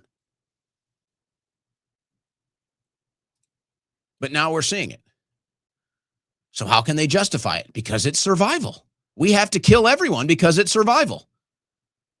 New York Post. Israel's intimidating Iron Dome is a nation simply fighting for survival. There it is. They're always fighting for survival. Everyone wants to kill them all the time, and that's why they have to kill you first. And it's always justified because you were going to kill them. And this is what they sell. This is the lie. This is the propaganda. This is the war. This is what they sell. And they don't hide it anymore. Now the psychology is out in the open. It doesn't matter. It doesn't matter that they invade your foreign country. It doesn't matter that they attacked you first. It doesn't matter that they killed more people than everybody else. They were doing it for survival. It was all self-defense. But you know what? The propaganda isn't working. The propaganda is failing badly. So they need something. They need some sort of a buzzword or a new phrase, something that they can put up in flashing lights, because now the vast majority of the world looks at Israel and Netanyahu as bloodlusting warmongers. How do we rebrand this? How do we resell this? Everybody sees how we're the ones occupying foreign countries. Everybody sees how we're the ones killing foreigners. And then we just say that we're the victims as we're doing all of this. It's like, how can we justify this? Oh, we're fighting for survival. That's right. When we invade your country and we take your land and do a military style demolition, we're gonna call that a security zone. Oh, this is the new buzzword from Netanyahu. These are just security zones. Against us. We established a security zone in Gaza. We established a security zone in Syria. We established a security zone in Lebanon, and we shall keep it as long as is necessary to protect our people. Yes, you stole a bunch of people's land. You killed a bunch of innocent people, and now you're taking their land, taking their property. But that's a security zone until it's just called Israel. So how long until Egypt is a security zone? How long until every country is a security zone? How long until Europe is a security zone? How long until the United States of America is a security zone? How long until the entire planet is a security zone from these psychotics? It already is, folks. There is no limit to such a psychology. There are no borders to such a policy. There are no limits. There are no borders. These are expansive. These ideas are expansive. They're not limited. So by this logic, every single person on earth is a threat to Israel, and therefore the entire planet has to be established as an Israeli security zone, meaning they have to treat you as they treated the Palestinians, and they have to treat you as they treated the people in southern Lebanon, which is you will die. You will die. Or I guess what? They're going to push us into the ocean? Where are you going to push everybody on planet Earth, Israel? You're going to push them all into the ocean? You're going to send them all up into rockets in space? You believe the whole planet is yours? Was the entire planet, every scrap of dirt promised to you 3,000 years ago? How are you going to sell that to 99.9% of the population that doesn't believe it? Oh, it's a security zone. It's for your survival. That's what they're telling you now. I got you. And so they're going with this. So get ready to hear this for the rest of your life.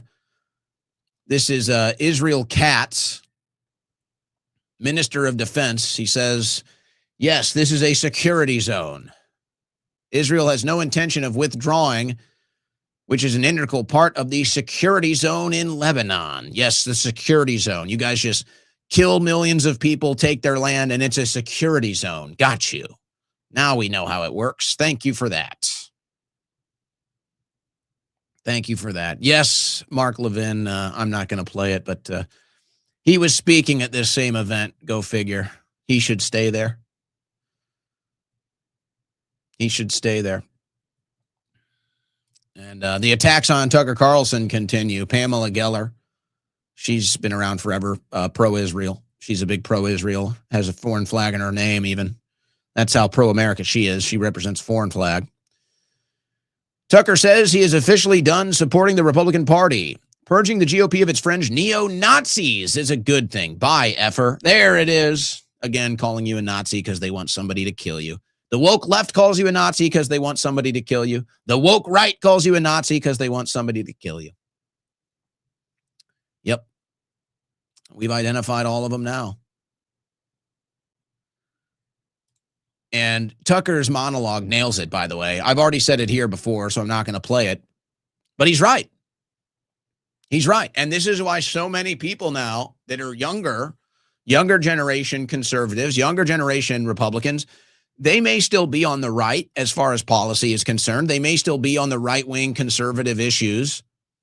But they've realized there is no representation for them in D.C. because the party that supposedly represents right-wing America, the party that supposedly represents conservative values in America, this Republican Party, they just serve foreign interests. So yes, there is no vehicle for conservatism via the Republican Party. There is no vehicle for right-wing politics in D.C.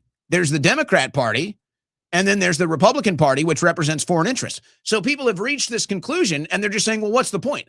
There's no point in voting for the Republican Party. You can say, hey, they're better than Democrats all day long. That's not a point.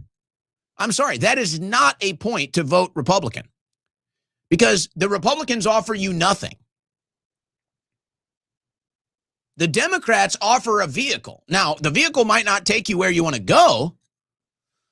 And who knows if you're even going to be allowed inside of the vehicle, but there's at least a vehicle there now. It's like there's a vehicle there.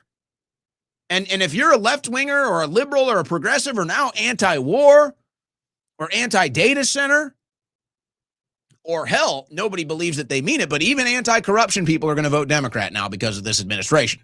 I'm not telling you that's a good belief system, but that's what's going to happen. So now the Democrats, now there's a vehicle there. It's like, hey, the Republicans say they're going to do all this good conservative stuff. So what? I know they're not going to do it. I know they're just going to fight for the foreign class, for the foreign interests in the donor class, so I'm not going to vote for them. This is the conclusion that people have reached. Now, that doesn't mean they're going to go vote Democrat, but you know what? A local Democrat might say, hey, I'm going to make sure that there's no data centers in our district, and people will go vote for that alone. They will go vote for that alone. They will. Or you might have a Democrat that says, I'm going to get Israel's influence out of our foreign policy. They will go vote for that alone. They will. And that's why I believe those are the two issues that are going to win or lose this election. Yes, the economy, but it's probably too late to save that before the midterms. So no, it's going to be the swing votes and the votes that can flip are all going to be about data centers and Israel influence. And all the data proves it, by the way. All the data proves it. But forget about the data, forget about the votes. That's the conclusion people on the right have reached. With the current Republican Party, there is 0 point in voting for them at all. Because as we've seen, you could argue 2024 was the biggest election in the history of the Republican Party. You could argue, as far as a mandate and as far as a president that is willing to do it with the House and the Senate, that's what we thought we had in 2024. That's what we thought we would be getting in 2026. And instead, all we've gotten is back into the Middle East.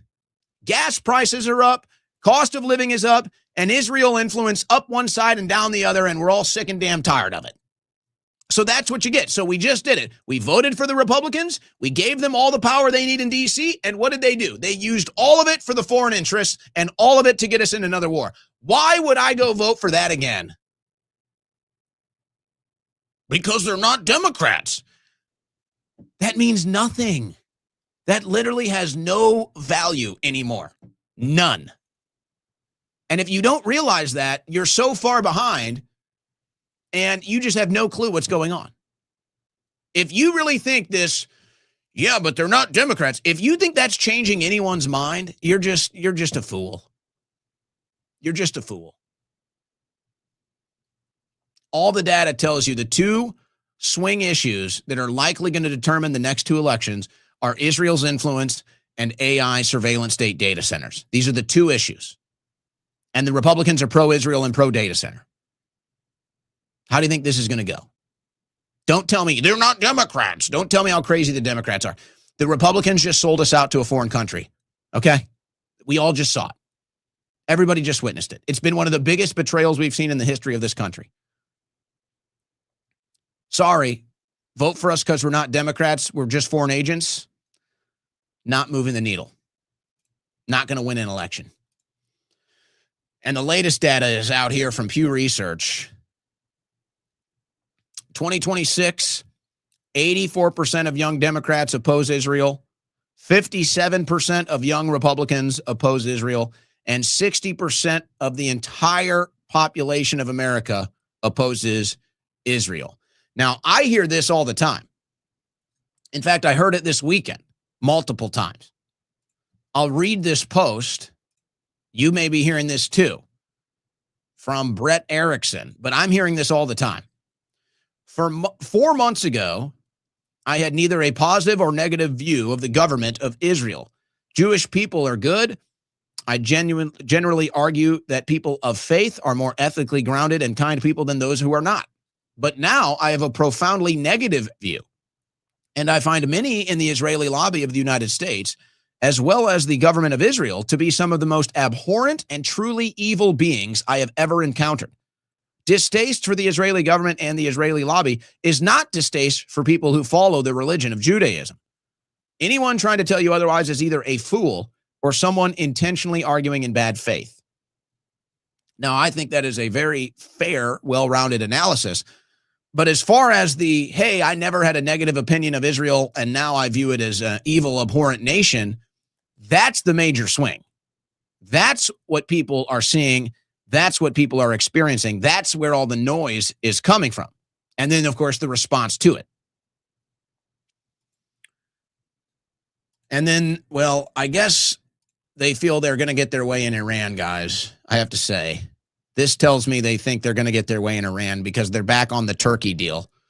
The Israeli Foreign Ministry says Hamas terrorists are based in Turkey, directing attacks against Israel. So they're getting ready to go after Turkey.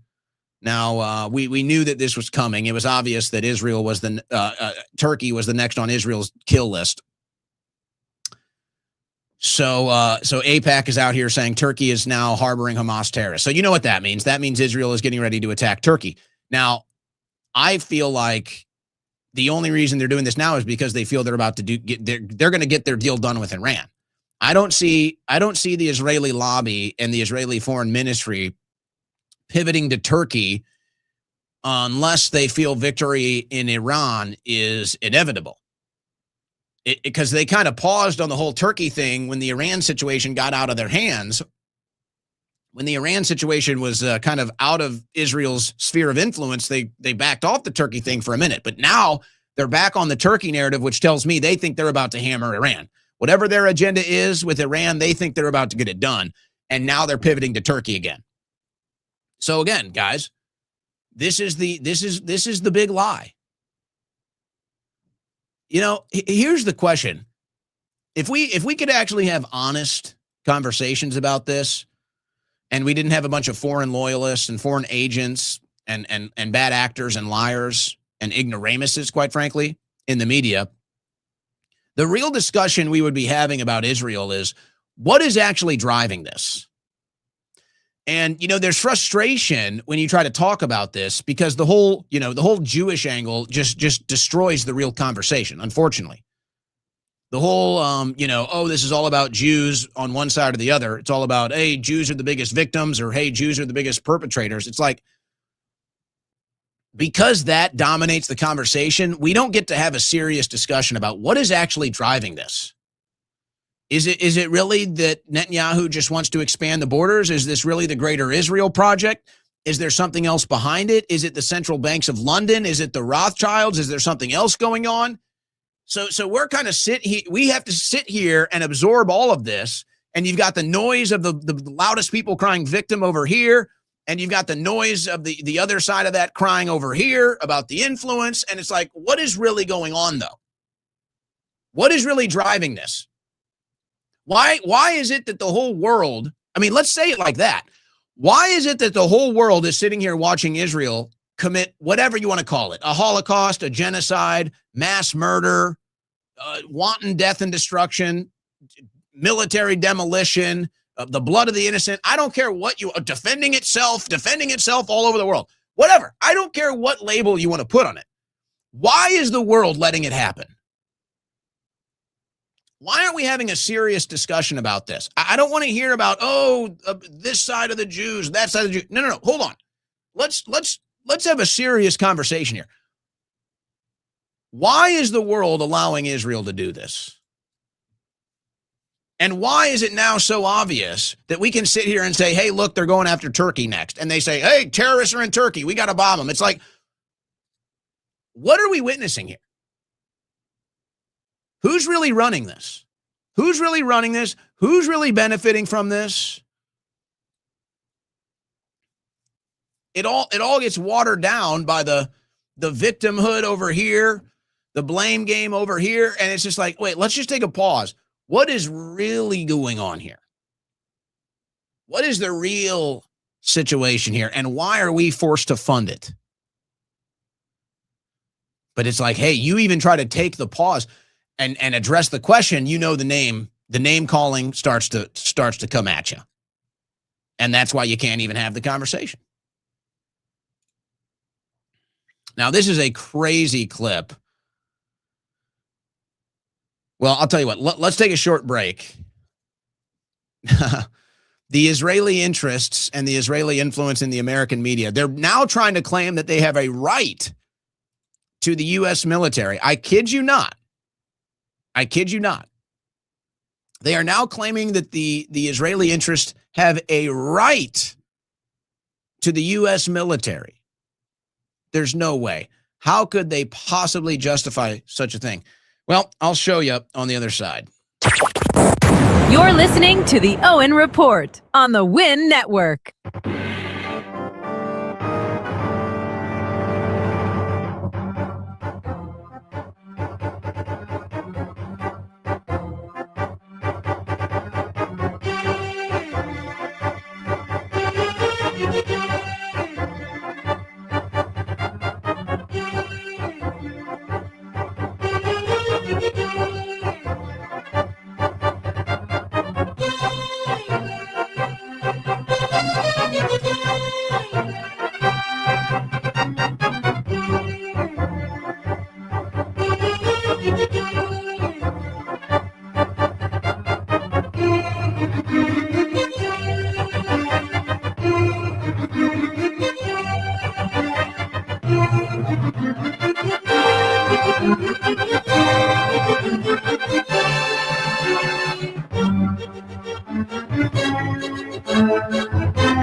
It's the fastest 3 hours on the internet. It's the Owen Report with Owen Schroyer.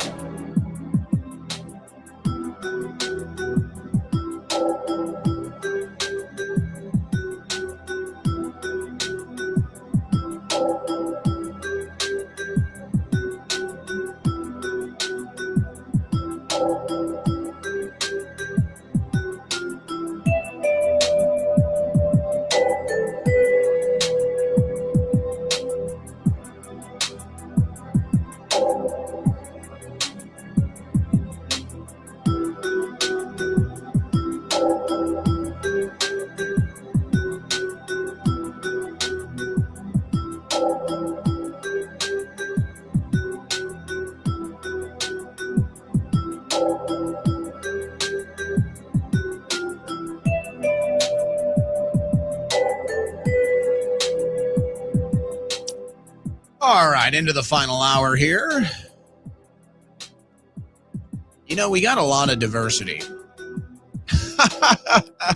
we got a lot of diversity in the audience, guys. Very diverse crowd. Hot crowd, very diverse crowd. Very diverse, diversity of thoughts. Some people disagreeing, debating in the chat. I think it's healthy. I think it's good. So who is this? Who believes the United States military is mercenary men for hire to the foreign lobby? Well, that would be one John Podhurst. Yes, he's back. Listen to this. I honestly don't know if it could be worse, because if this war ends the way I fear it's going, it couldn't be worse, guys. You know, forget about the United States, forget about energy prices, gas prices, sovereignty, independence. None of that matters. All that matters is, well, you know. America is going to be in a strategically, tactically, and militarily worse position than it was. That's a big lie. Replace America with Israel, and that's the truth. Tactically, now everybody realize, tactically, it would make 100 times more sense for America to be a partner with Iran. Because really, Israel is the lone dog here with nothing to offer. The only reason the United States of America has been supporting Israel for all this long is out of the moral conscience of our country, out of our charitable hearts. Our moral compass tells us we need to support the Jewish state. But now, none of that works because we realize that Israel is maybe the most evil nation on earth in the current time. So the whole moral thing isn't really selling. So now they have to sell you, oh, it's strategic. So what do they say? Well, you know, intelligence and all this stuff. No, that's all in your interests. That's all Middle East affairs, Middle East wars. None of that has to do with us. And now we realize, boy, we could make trade deals with Iran. We could cut deals with Iran and control the entire world's oil markets. And Israel doesn't even need to be at the table. And we'd be much better off with Iran as a trading partner, a business partner, than anything Israel has to offer us, which is nothing but war and illegitimate influence and deception and spying and blackmail and everything else. Boy, maybe Iran makes more sense. So you notice when they do this pivot now, because they've lost the moral high ground. So now they're admitting it. Now they're accepting it. Okay, we don't have the moral high ground. You know, trying to stand on top of Muslims as the better people doesn't really work because now we're standing on piles of dead innocent people, including women and children. So, okay, we can't really stand on top of Muslims and declare moral superiority anymore. So let's say it's strategically. So this is them sacrificing the moral high ground and now claiming they have the strategic high ground, except they don't. There is no strategic advantage to partnering with Israel. That's why Israel is so unpopular right now, because it's a strategic blunder. Under Biden and before Trump came back into power. That is to say, he made a choice to test America's resolve, America's ability to win war, to exert its will, to change the nature of the map. And he has choked. He has chickened out. He has bled himself dry. And better that we shouldn't have done it in the first place. So that's funny. Now they're admitting it was all about land for Israel. Because we have 25 years left. We have 75 years left of this century. We have 75 years left of this century. Trump, the crazy lunatic psychotic who doesn't care about lives and will do anything and do anything. He says that about Trump and not Netanyahu. Okay. Could not bear the idea of putting a boot on the ground anywhere. And there it is. And there it is, folks. What have I been saying? The mask is off. It was always about boots on the ground. That was the demand. That was Trump's red line. And everything you're seeing that follows and everything that has happened has been because of that. Israel demanded boots on the ground. Trump said no. And that's why we're in this debacle. That's why we're in this quagmire. That's why nothing makes sense. That's why it keeps dragging out. And now the mask is fully off. Now the mask is fully off. They believe that they own you. and they believe that it needs to be boots on the ground, and they're always the victims no matter what. It's all out there now. And anytime they kill or destroy, it's in self-defense. I mean, the whole mask is off. The whole thing is exposed. And now the only option they have left is truth. Notice that? Now the only thing they have left, they've tried all the lies. Every single lie has been told, and none of it has happened. None of it has worked. So now they're going with the truth. They wanted boots on the ground, and Trump wouldn't do it. That was their ask.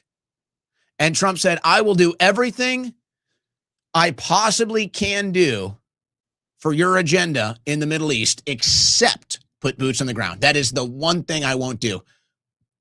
And now we see that's the one thing they demand. This is the one thing that they've been demanding, and Trump won't give it to them. And now they're demanding it publicly. This is what it was about since day one, ladies and gentlemen. So why, though? Why should American boots on the ground? Why are American boots on the ground for Israel's interests? Why is that something the American military should be subjected to go fight and die for another war in the Middle East for a foreign country's interest? Why is that something that our men and women, why is that something the American military should be subjected to? In Iran, and could not bear the idea of a single American possibly being taken hostage, which I understand. I'm not saying that either of those is a good thing, but if you're going to go to war, you have. But, you hear that? But, hey, Americans dying for a foreign cause is I don't support it, but, so you do support it. You do support it. Not bear the idea of a single American possibly being taken hostage, which I understand. I'm not saying that either of those is a good thing, but if you're going to go to war, you have to put boots on the ground. Whose war? What war? Wait, what war are we talking about now? We're talking about war? Whose war? Who's benefiting? Who are we fighting? Who are we fighting for? What are we fighting for? Now it's a war? And why?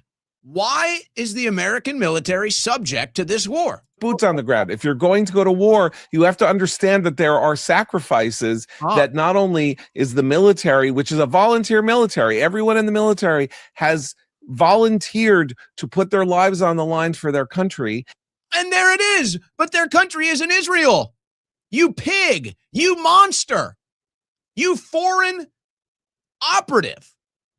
Or do you just do this for free? Or are you just a traitor for free? Or do you just do foreign influence and propaganda for free? There it is. There it is. The Israeli lobby believes that they are entitled to American boots on the ground because it's a volunteer military, and they've volunteered for it, guys. Oh, yes. I'm sure when you sign up for the military, you're doing that for Israel's benefit, right?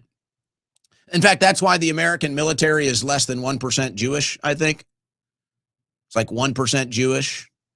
Yeah. I wonder if American men and women signing up for the military, when they go to sign their name on that final line, if the recruiter says, hey, by the way, if Israel needs you, you're going to be going into the Middle East, boots on the ground to fight and die for Israel too. How many would pull that pen back and say, wait, what? So yeah, the Israeli lobby has purchased the U.S. military. The Israeli lobby has purchased Congress, and they will be sending you to the Middle East to die for Israel's issues.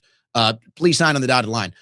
Wait, actually, I'm not so sure about that. I'm an American. I want to fight for America. I stand with America. Yes, we understand that. That's what we tell you. But the Israeli lobby owns America now. So if you could just sign on that dotted line, we're going to send you to Iran to fight again. I don't think I want to now. How many people would pull that back? Now, here's Mamdani over the weekend. I'm telling you guys, I think they're going to go big. I think the Democrats are going to go big against Israel. I think they're going to go big against AIPAC. And I'm going to play this clip of Mamdani saying it, and then I'm going to tell you why I think this clip is so important. For whom the only thing more frightening than and I'm sorry, this is as loud as it gets, guys. There's nothing I can do. This is literally as loud as I can make this clip. democracy being allowed to run its course is an end to genocide and Netanyahu's wars.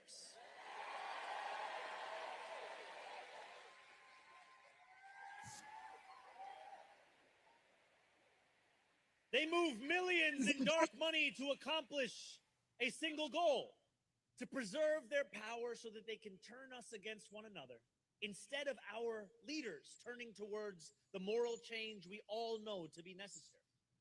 In a politics that for too long has asked working people to lower their expectations, to settle for less, to become satisfied with small victories while our wages grow even smaller and our costs grow even larger. To resign ourselves to resignation, to accept the unacceptable. In the wealthiest city, in the wealthiest country in the history of the world, we need not live in fear of monsters any longer. So, yeah, I mean, I think we all see where that's getting aimed at. AIPAC, Israel. Now, you'll say, hey, that's Mamdani. I'm not surprised. That's Mamdani. No, folks. Do not underestimate what's happening here. Let me tell you why it's important. Here's what's going to happen. And this is going to drive Republicans crazy. This is going to drive anybody that sides with Israel on anything crazy. But too bad. This is the truth. Mamdani is going to be considered popular and successful, specifically in the eyes of Democrat voters and maybe even the Democrat Party. Now, the Democrat Party at large is a totally different beast. But the one thing that they do and do right is they lean into what's popular. They lean into what's cool. Now, it doesn't mean they're going to deliver on anything, but they lean in. They see it and they react to it and they lean into it. So if they view Mamdani as popular and they view Mamdani as successful, I would not be surprised one bit in 2028, you're going to see Mamdani on the stage for a Democrat presidential debate, and he'll flirt with getting a nomination. Mamdani is now a sleeper horse for 2028. Do not underestimate this. Do not underestimate what I'm saying here. And the only thing the Democrats might do to stop Mamdani from winning would be to put someone else on the stage that is either just as hardcore or goes even further than he does. Now, I don't know. I could be wrong about maybe he wasn't born in the country, so he might not be eligible if that's the case. I'm just thinking off cuff. I'm thinking off the cuff here. But the point is that they will embrace that rhetoric. 100% the Democrat, if they view Mamdani as popular and as successful, they will take that rhetoric and they will put it into a presidential campaign, whether it's Mamdani or anybody else. It doesn't matter. That's what they will do. Guarantee it. I guarantee it. Now, I think the Democrats are looking at Newsom as their guy. I think everybody's kind of reached that conclusion. But don't be surprised. Remember, the Democrats thought Hillary was their girl. And we all saw what happened with Obama. Similar things happening with Mamdani right now. So again, whether he's eligible or not, I don't know. But if the Democrats view him as popular, his message as it resonates, his policies as successful, they will embrace a Mamdani style campaign for 2028. They will. 100%. And you'll see, they'll go crazy. The Republicans will be going nuts. Explosion at Qatar natural gas plant leaves 13 dead, dozens injured. They're saying it was an accident. Do you believe that? One of the largest gas plants, one of the largest natural gas plants in Qatar blows up. They say it was an accident. Qatari authorities attributed this Sunday's blast at the Ras Laffan industrial complex to a technical accident during operations to restart the facility. Just an accident, they say. Did you guys hear what happened down in Colombia? This is wild. Trump-backed De La Espriella holds razor-thin lead in Colombia's election as rival challenges vote. Now, keep in mind, geographically speaking, Colombia is Venezuela's neighbor. Now, obviously, in the current foreign policy issue and developments of the Trump administration, that's a pretty significant thing.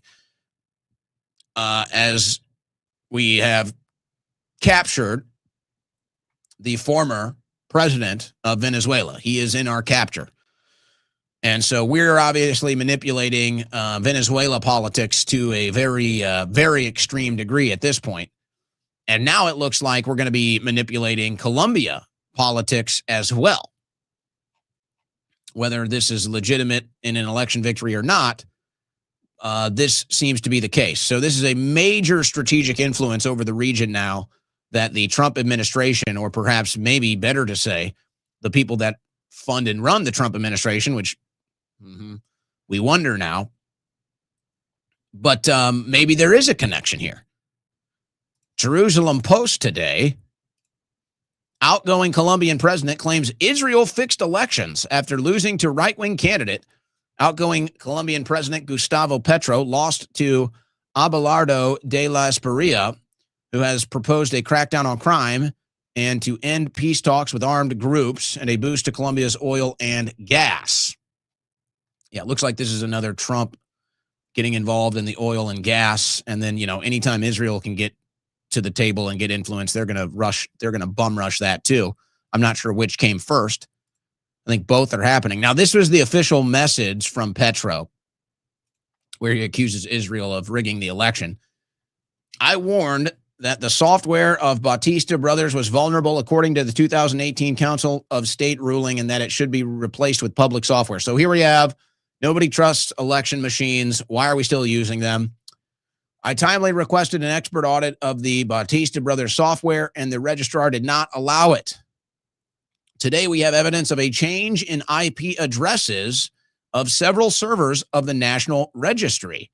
This means that the software was compromised and others wrote data for polling stations and voting posts. The only entity in the world capable of doing that is the state of Israel. Well, I don't know if that's true, but that's the claim he makes. I will pass to the judges with precision and changed servers, so that they can conduct the expert audit of the election software that has not been carried out. To do it in the very process of scrutiny, I request a scrutiny of all polling stations and a new count of all votes with a study of vulnerabilities in the election software and the stations that suffered impact. So, okay, you get the point. Now he's claiming Israel hacked the machines and stole the election. You can believe that. You cannot believe that. I do expect, though, I think the big tell is going to be this. I think the big tell is going to be if he backs off or not. If you see him back off, to me, that means the pressure is on. The Trump administration is applying pressure. Venezuela is applying pressure. And they've basically told this guy, hey, if you don't want to be Maduro, go away. Go away. And I anticipate that's what's going to happen. Now, if he follows through with this and they get an investigation and they can prove what he's saying, then this is an independent thing and things are happening and there's maybe no oversight or influence as far as America is concerned.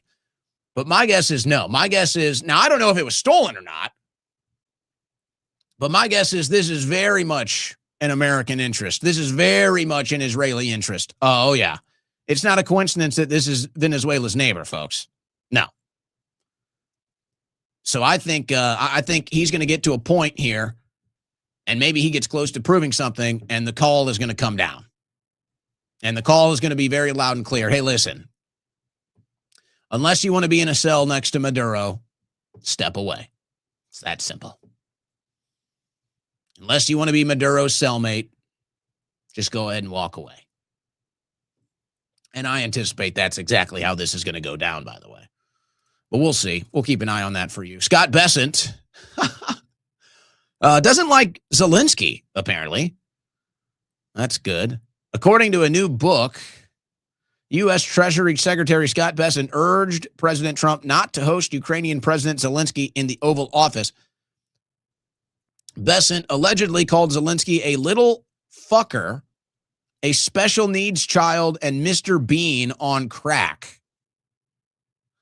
All seem to be pretty accurate descriptions.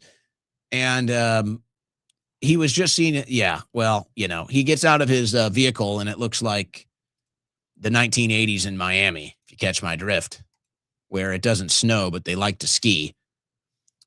Cuba passes sweeping free market reforms and biggest economic shift since revolution. Well, this is definitely the U.S. influence cutting them off and shutting the whole country down. Hey, now they're ready to apparently go into the free market. We're forcing you into the free market. It really makes you doubt that there's anything free about it, actually. If we have to force you into the free market, I'm not sure it's so free. And yet, here we go. It looks like Cuba is maybe going there, wherever there is. Tulsi Gabbard is going there, and that is with Anthony Fauci. Is it time for Fauci to go down? Over the weekend, Tulsi Gabbard said, on my final day as Director of National Intelligence, I'm releasing never-before-seen communications and documents exposing how Dr. Fauci provided millions in U.S. taxpayer dollars to fund dangerous gain-of-function research at the Wuhan lab, worked with politicized elements. Tulsi Gabbard also replied to some other statements, and she said there is a path to going after Anthony Fauci, even if it is little as perjury, being as he lied under oath when he was testifying to Congress, is the interpretation here. Secretary Kennedy responded by saying, thank you, Tulsi, for documenting Dr. Fauci's central role in causing the COVID-19 pandemic, among the most consequential crimes in human history. Is it red meat? Or are they actually going to do something? All right. This one is tough, guys. This one is tough. You know what? I'm not going to play it, actually. I'm not going to play it. But they have released the evidence of the Austin Metcalf murder trial of Carmelo Anthony. And the evidence is really not good. I think the worst of it, the video is tough. I don't know if you can really make too strong of a conclusion off the video. I mean, it looks like one thing, but it's tough. It's tough to make a conclusion off of that. However, the phone calls, I think, are the ones that moved me the most. I think the video evidence does prove the witness testimony. Now, it's how do you prove intent? And maybe that was the toughest issue here, was the how do you prove the intent of Anthony? But it's the phone calls now that got released that really moved me, that I listened to. And here's what I would say. And I already know how people are going to respond to this. Okay? It's so predictable how people are going to respond to this. Now, if you're listening to this, if you happen to pick this up somehow and you're a Carmelo Anthony defender, okay, you're going to be upset at what I say, but you better be careful. You better be careful, because you're going to have your own logic used against you here. Now, I said all along that I believed that Carmelo Anthony was going to get life with parole. Now, I'm more inclined that should have been the bare minimum. That should have been the bare minimum of the Carmelo Anthony's sentence, that he should have gotten life with parole. But I have to tell you, it's hard not to argue for the death penalty. It is hard not to support the death penalty in this case. Now, the only argument you can make is that he didn't intend to kill him. He just intended to hurt him or just stab him and not kill him. That is really the only defense that you could make. And yet, though, this does not really impact the logic that the Carmelo Anthony defenders are using in their claims that it was self-defense. And it hit me when I listened to these calls, and it was like, yeah, this should have been a death penalty. It hit me because if you are going to justify that Carmelo Anthony acted in self-defense by killing somebody, then in my opinion, that same logic means that somebody could have acted in Austin Metcalf's self-defense and killed Carmelo Anthony. If that is your logic, then you believe that Anthony should suffer the same fate as Metcalf. I don't see how you can disagree with this as far as logical consistency is concerned. If you believe that Anthony acted in self-defense by killing somebody, then how can you not argue that somebody could also act in defense against Anthony by getting rid of him too, by unaliving him too? To me, that logic stands up. And if this is, let's say, law of the jungle, or hell, even the United States of America probably 100 years ago, I don't think he leaves there alive anyway, and I don't think anybody goes to jail for it. Now, you can make different conclusions about why that might be, but I think all things equal in the justice system, I still think that's the case. And I don't understand how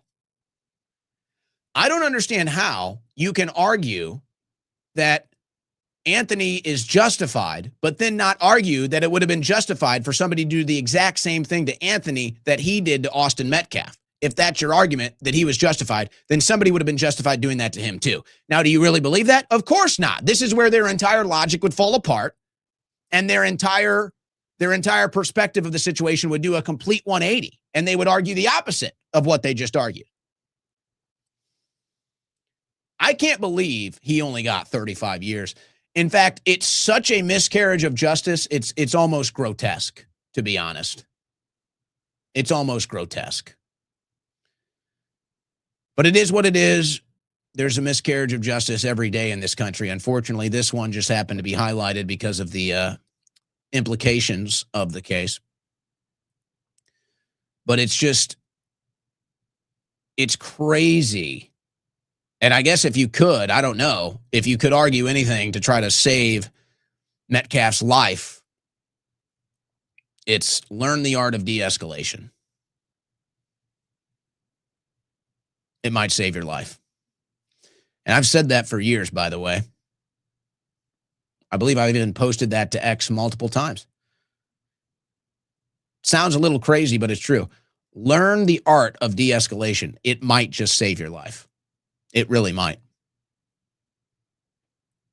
And maybe for some men, it's harder because you have a sense of pride, an alpha mentality that you just can't. You have to be the stronger man physically. You have to prove that. Learn the art of de-escalation because it might just save your life. But I just can't believe it's like you listen to these calls, it's like you're in the moment. And it really just hits you. It's like, wow, he really went to a track meet and he stabbed a kid to death. That's what he did. And his family got rich off of it. And he didn't even get life. It's really unbelievable. And now there is some local issues, by the way. There were some local attacks over it. Didn't make my final stack. But there have been some reports of some local violence because of it, and it's not good. All right, here's my beef with Elon today. I'm kind of beefing all over here with this deal. Elon is attacking Ro Khanna. Now, Ro Khanna is proposing a billionaire tax, a trillionaire tax, which I'm against, obviously. I don't like it. We shouldn't tax people just because they make more money. And we shouldn't discourage people from being successful, which this does. So Ro Khanna is far left on that. I don't like that. So Elon Musk is calling Ro Khanna an evil liar. And the big accusation as he's calling for these taxes is that he makes a bunch of money on Wall Street. The big attack today is that Ro Khanna makes more money than anybody else on Wall Street. Now, I don't know if that's true or not. In fact, with all the claims, I've not seen anybody present any evidence. So would I be surprised that a congressman makes money on Wall Street? No. Have I seen any evidence to those claims about Ro Khanna? Not one. Well, Musk is calling him an evil liar today. So I think I realized something, though, as he's going back and forth with Ro Khanna here. I feel like this is Musk being influenced by Trump now. I feel like Musk has kind of embraced this whole Trumpism in that, and he's learned it by being on the other side of it himself. But basically, it's like you just say anything. So it's like if somebody comes at you, you just attack them harder, you attack them bigger, you do the name calling thing. And it looks like that's kind of where Musk is at now in the PR game when it comes to these personality issues or political issues now. He just kind of acts like Trump, and he just uses social media like Trump does to just hurl big insults and try to take all the momentum away and suck the gravity out of the room so that everybody's talking about Musk's insult instead of whatever it is we're talking about. It's like, oh, did you see what he said? It's like, oh, yeah. So I don't like this Musk going after Ro Khanna beef. I get why he's doing it. Ro Khanna is trying to take his money, and that probably pisses him off. But I don't like it. By the way, the reflecting pool. We're back. We're back in the reflecting pool, apparently with dead ducks, by the way. Dead animal found in reflecting pool after Trump administration poured in hydrogen peroxide. Guys, this thing is getting out of control. I'm really kind of at a loss now. This whole thing seems like a big prank. Now, the Trump administration is claiming it was so predictable. Last week, we predicted that this would happen. But, I mean, the Trump administration is now outright claiming that this was vandalism. And I think they may have even arrested somebody. But there was no evidence, and the guy was released. So the Trump administration is claiming vandalism was done to the pool, and yet there is no evidence of such a thing. Now, could it be true? It could be true. But then I see this. We're pouring hydrogen peroxide. They can already show that the paint on the bottom of the pool is like, it's all going to be gone in a day. It's like all peeling off. It doesn't even look like it belongs there. This whole thing looks like it. Now, none of this should even matter. Let's be perfectly clear. We're talking about a reflecting pool. All right. This is like the smallest of the issues. But Trump did this to himself. Trump made it all about how he's saving the reflecting pool. And now it looks like they've actually destroyed the reflecting pool. And that's not a joke. Like, it looks like they've actually destroyed the pool. And they may have to like completely drain it and do a construction project on it. Now this thing looks like, originally it was going to be 6 million, then it was 20 million. We could be looking at $1 billion. I mean, this is nuts now. Who is pouring hydrogen peroxide into a body of standing water? What is going on? And I don't know if that's what killed the animals or not, but this thing has become a clown show, folks. Whatever the hell is going on at the reflecting pool has become a clown show. And now they have multiple members of the National Guard defending it 24/7.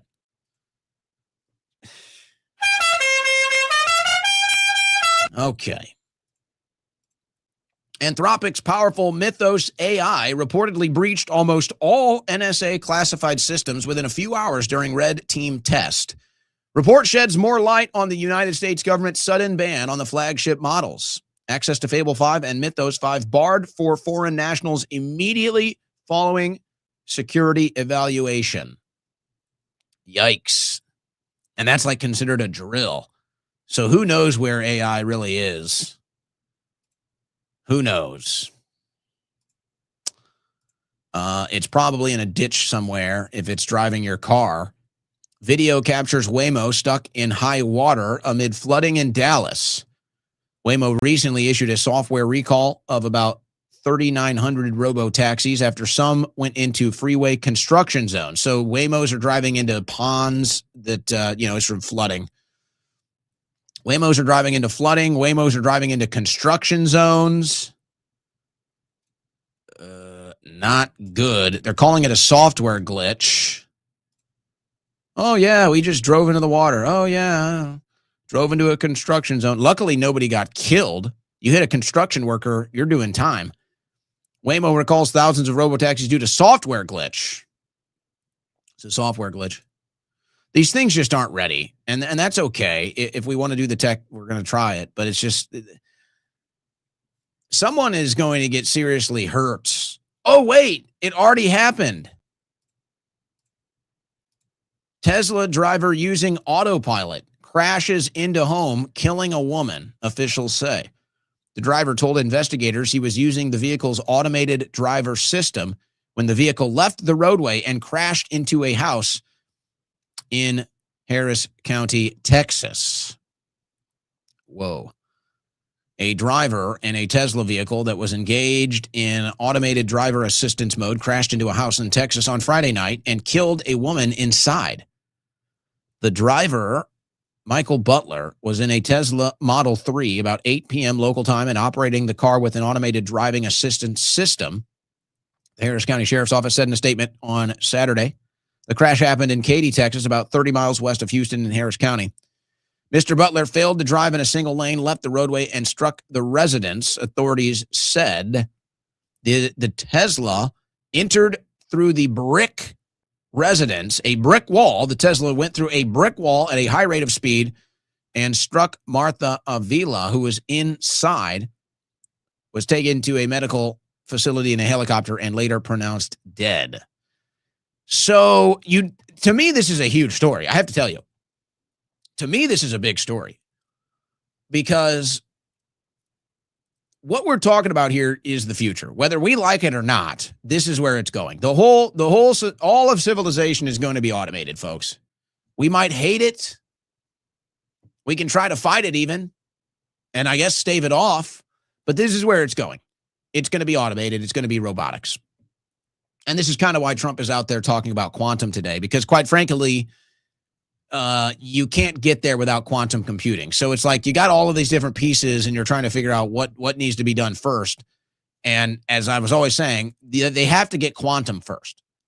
They can't really do this automated planet. They can't really do the automated AI surveillance grid without quantum computing. So it's like, okay, we finally realized this. It's like they tried to build it. They didn't have the energy source. They tried to build it. They didn't have the quantum computing. But that's way much into the future here. So this is why I don't trust self-driving cars, because this obviously can happen. These things could even be hacked. Many people believe that they can be already or have been, like in the case of Michael Hastings. This is not a minor thing. We're talking about autopilots. We're talking about robots on the road, driving into construction zones, driving into flooded roads, driving into people's houses. Do you want it to be you? Of course not. Nobody wants to be the one that dies from an automated vehicle, but it's going to happen. It's going to happen. And I'm wondering what the conversations are behind the scenes here. Because you'd think this would be a way bigger national story. You think this would be way more of a national interest story. We're talking about automated cars killing people now, driving into houses, driving through brick walls into houses, driving into construction zones. I mean, this is like can't happen once territory. But I think there's got to be something behind the scenes to try to cover this up, because they're going to say, look, this is where the future is going. And if we make this a big story now, we're going to kill that future, and we can't do it. And yes, this woman died, but the argument they're going to make, legitimate or not, the argument that they're going to make, and that they are making publicly, is that eventually when everybody's in an automated driving car, there will be no accidents. So the sales point here is, if we make a big story out of this and we let people know that these automatic cars are driving into people's houses and killing people and driving into construction zones, then this could kill the whole project right now. And we don't want to do that. It's too important. And so they're covering it up. I don't know. Maybe it's just me. I feel like this is a way bigger story. I feel like this is, hey, whoa. You've got these cars on the road, and maybe it's because I'm in Austin and these cars are everywhere in Austin. So maybe it's bigger for me because I'm actually kind of living it right now. But to me, it's like, hey, these things are on the road. You say, well, people kill people on the road too. Well, there's an accountability system for that. That's the difference. It's not good. None of it's good. China says world's first offshore wind-powered underwater data center has entered full operation. Houses 2,000 servers, 24-megawatt subsea AI facility, uses ocean water for passive cooling and offshore wind for power. Gee, sounds like China's winning the AI data center war. And they're not even trying. And they don't even need to build all the data centers. And they're not killing their energy grid to do it. Good Lord. Maybe we'll follow suit. China just sank a data center off Shanghai that runs on wind and seawater. 0 fresh water needed. U.S., pay attention. Wake up. Wake up. All right. Are they going to cancel Ye? They're trying. San Antonio Mayor Gina Ortiz supports canceling Ye's July 4th concert at the Alamo Dome. Standing up to anti-Semitism is exactly what it takes to achieve a more perfect union. Oh, you are so right. Thank goodness. Yeah. A more perfect union. All the smut that we put up with, all the corruption we put up with. Oh, but yay, that's where we draw the line. Oh, yeah. Give me a break. We all know what this is about. It couldn't be more obvious. Part of me thinks I want to go now. Part of me thinks I want to go to the Ye July 4th concert at the Alamo Dome. This is one of the most banned events in the world. This is one of the most stigmatized concerts you can go to. That's punk. That is the entire soul and spirit of punk. We're not going to let him perform here. We don't like what he said. Oh, really? Fuck you. See you at the show. Yeah, and Florida Senator Scott weighing in too. Your tax dollars shouldn't be used to fund someone who adores Hitler. God, just shut up with this crap. Kanye West should not perform at a publicly funded stadium in Tampa. Shut up. This is America, man.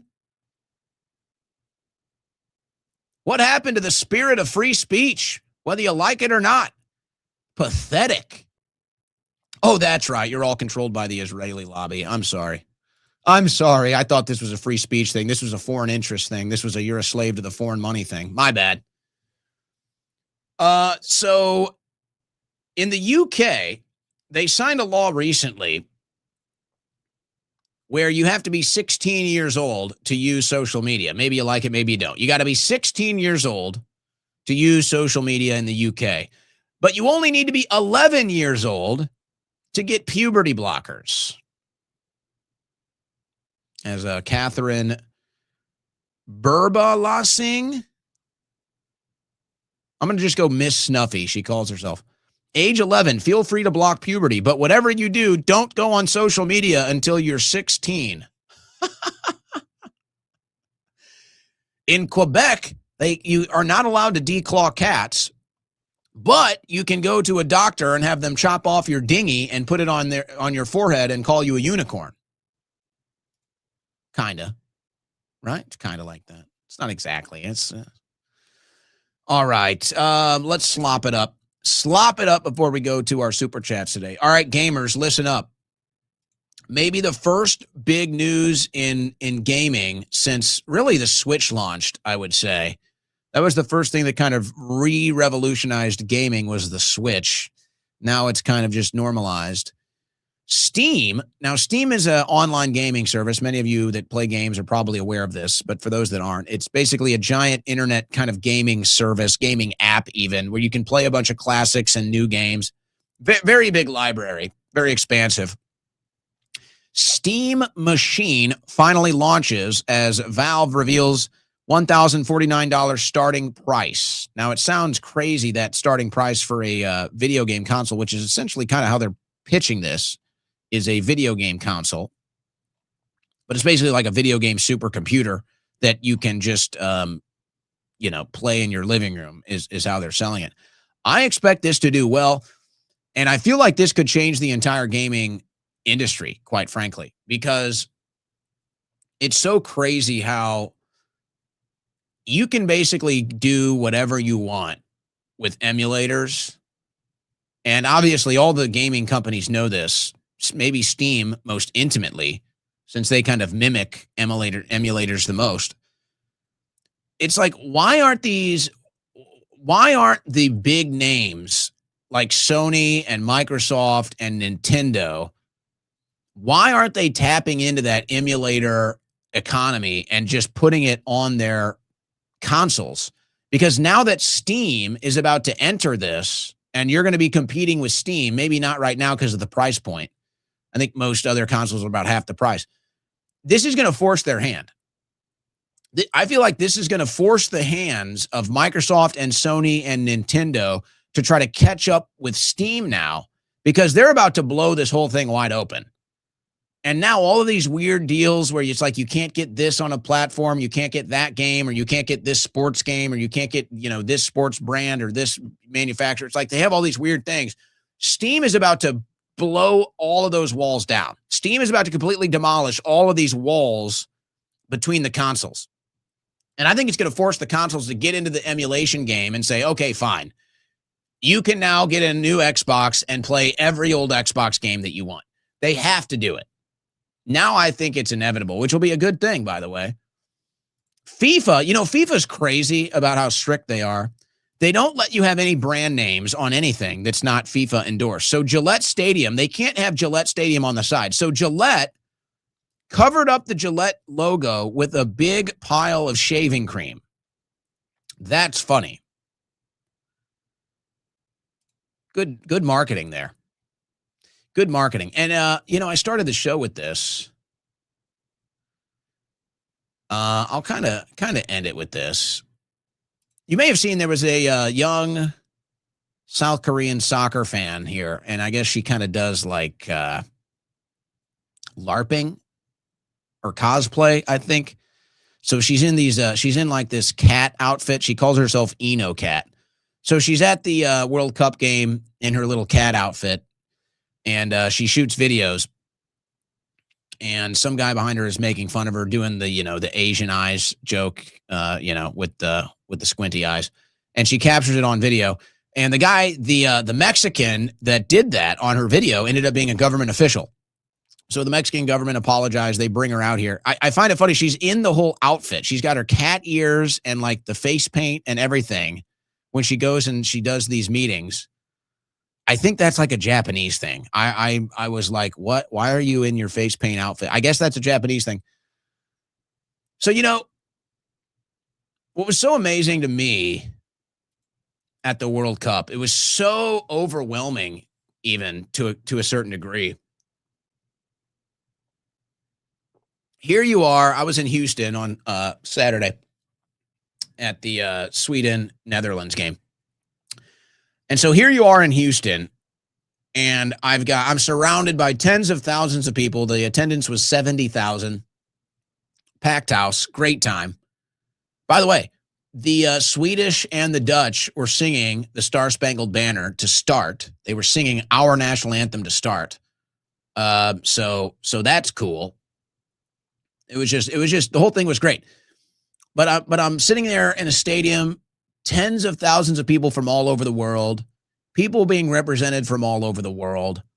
And it's just like you can sense the commonality. It's like you can sense that, hey, we're all human. We all love life. It's like there's a common bond. It doesn't matter that you're Swedish. It doesn't matter that you're Dutch. It doesn't matter you're Mexican, Argentinian, Brazilian, all of these different countries that were represented there. And they're all singing and they're all dancing and they're all drinking. Everybody's having fun. And it's like in those moments, you realize that we have more in common than we realize. That people of the planet Earth may speak a different language and they may look different, but they still have the same driving life force. They still have the same passion for life and prosperity and fun and happiness and friends and family and good times. It's like it's just the same driving life force no matter where you're at. And it's such a crazy thing to experience that, even in a big soccer rivalry, a big football rivalry. And we're outside after the stadium and there's Mexican fans dancing. And then the Dutch fans would take their turns singing and dancing. And then the Argentinians would and then they're all having fun. And it's just like, man, we are really a lot more alike than we realize. And it's these damn crooked politicians, man. It's these damn crooked politicians. It's damn crooked politicians that keep us divided. It's the lies of the past. It's the lies of the present. It's the control mechanisms with the different power industries, religion, media, politics. And this is what drives us apart, because when we're all in the same spot, neutral of these evils, we all get along. And it was just an amazing thing. to experience that, I have to say. And it just reminded me of what I think we already knew for a long time. Politics sucks. Politics sucks. It divides us. And you might make the same conclusion about religion. That one's a little more touchy. But you might make the same conclusion about religion. And these things divide us. When at the end of the day, we all have the same driving human force. And it's so easy to comprehend when you're in it with thousands, tens of thousands of people from all over the world, and you get to experience that. And America has really done a great job, guys. Really. It's really amazing stuff. By the way, there was a big prank in Brazil. Late night government emergency alert warns of alien attack in Brazil. So there was a test emergency alert that said aliens are here, they're taking over. Imagine getting that. You're laying in bed, your phone goes off, and it says aliens are here, they're taking over. Are you dreaming? Is this just a dream? No, that's the Brazilian emergency alert system is what that is. You're listening to the Owen Report on the Win Network. All right.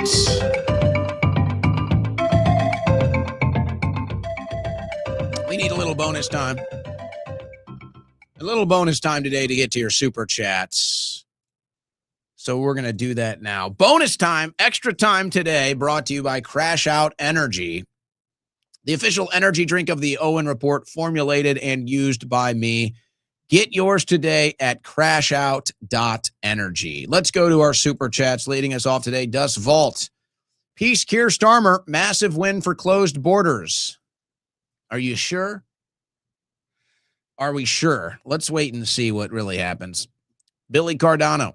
Oh, and I just want to send the utmost thanks for hosting this show. I found a wonderful human being here and started something real with her. Thank you. The love connection? The Owen Report love connection? Oh, I'm loving it. I'm loving it. And, I'm sitting here today. Believe me, guys, I get it. We're all on the same merry-go-round. We're all stuck in the same Groundhog Day, edge of tomorrow. I get it. I get it. Believe me, it's not even what I want or try to do here, but I call it as it is. I do American play-by-play. This is the big play happening on the field right now. It's the biggest play, really. And that's why I do it. But I do feel like we need to get a little more outside of those lines when we can. When we can. So I don't know if that's just me just saying, okay, I'm just going to sit here and do news headlines every day. Or if that's me saying, hey, let's try something new, go a different direction, more interviews, whatever. But it's funny that you say, because it's like, what can you do out there that's not like in studio shows? Like, what can you do out there? I always kind of tease about doing like a summer party. Probably just logistically can't pull it off this year. I don't know. But it's like, this is incredible. If you can make a love connection through my content, I mean, that is like beyond bonus. That is like bonus on top of bonus. So great for you. I want to hear how it goes. I'm rooting for the both of you. Both of you must be very smart, obviously, if you're here. So you got that going for you. Norwegian fans, team rowing up the escalator. Yeah, the Norwegians are having some fun. The goy can't be trusted with their own money. Duh. Tay-Tay, $3.35 a gallon in Florida. You guys probably don't have, I can't believe we had a cap on it today. I've never seen a $50. I've never not been able to fill my tank in America before. That was like, whoa. Byron Doorknocker took job for money, supports Fishback. Oh, you've turned to Byron Donald's Doorknocker is what I'm Fishback has impregnated his new wife. His ex-girlfriend still seems to like him, so that's a good sign. Frankie Rios, okay, Big O, not a swing and miss, a pop-up foul. Are we talking about? Okay, we're talking about my hope. Actually, I think we're still under review. I think it could be a fair ball. We're currently under the review hood right now. We're trying to see if it's fair or foul. We don't know yet. I don't think we really know yet, but it's not looking good for me. It's looking foul. Yeah, it's looking like it was a foul ball right now. But we're still reviewing it. I'm not so sure, honestly. I'm really not so sure. We'll see. We'll see. Biggest news of the weekend was Tucker finally said, you know who deleted CK. Did he say that directly? I didn't see that. I think there were insinuations. Gray 999. The Iran peace deal is good as signed. Apologize. Wait. Are you saying my hopium was right now? We're getting confused. There seems to be a communication problem. You see Tucker Carlson just left the GOP. He's done. Zachabak. Yeah, I was going to play that clip. We showed some of the responses to it. But I explained, his logic. It's the same logic that I expressed here a couple months ago. Big D heading out early tomorrow morning to $1 Million Highway, but them turning their back on Trump as though Trump didn't sell us out is wild, yet still no arrests and new taxes. I'm not sure who you're talking about here. I think I'm missing something there. When all else fails, they send you to war. Gerald Celente. That's right. That's right. Looks like that's where we're going. Skeezix. Trump's unhinged posts make sense knowing he was with Lady Warboner Graham. Did you see the QAnon's freaking out over the White House post today? WTF. The White House is Q trolling today. Yeah, I wasn't even going to go there. But yeah, I saw that. I didn't see the QAnon response, though. I didn't really see them responding to that. I was so sickened by the troll that I just said, I'm out. I don't even want to look at this. Maybe that is it a sign? Do you believe? It's like, it's just, this whole thing is just crazy, man. It's just a damn clown show. We should gift Mark Levin some TRT. Maybe it will uplift the little guy and his little guy. That is a working theory that the only reason our country's in so much trouble is because of low T men. It's a working theory. There might be something there. I think Levin has other issues, but still, you could be directionally right. M4A's human rights and saves money. Can't afford not to do it. Are you taking calls on your birthday? When is my birthday? Let's see. My birthday is Sunday. So no. No, I'm not taking calls. I'm not even sure what I'm going to be doing. I was going to go to South Padre this weekend. I don't think I'm going to do that. The logistics just unfortunately aren't good because I want to do a show Friday. So I was debating doing a long birthday weekend down at the beach, but I've already told myself I'm going to do the show Friday, so I can't do that. So probably, I don't know, but no, I don't intend on doing a show on Sunday. So we won't be doing a birthday broadcast this year. I turned 37 on Sunday, though. Can you believe that? I'm an old man. A lot of you are making fun of my hairline today. Is that funny to you? Does that make you laugh? Does that make you feel good? You know what? Have at it, because nothing I can do about it anyway. This is the head I have. This is the hair I have. Doing the best I can, all right? Give me a break. I didn't steal your car. I was just establishing a security zone. What? Yeah. I mean, Carmelo Anthony didn't murder Austin Metcalf. He was establishing a security zone. Duh. Dr. Phil Schroyer. Live your best life, folks. Great advice, Dr. Phil Schroyer. Great advice.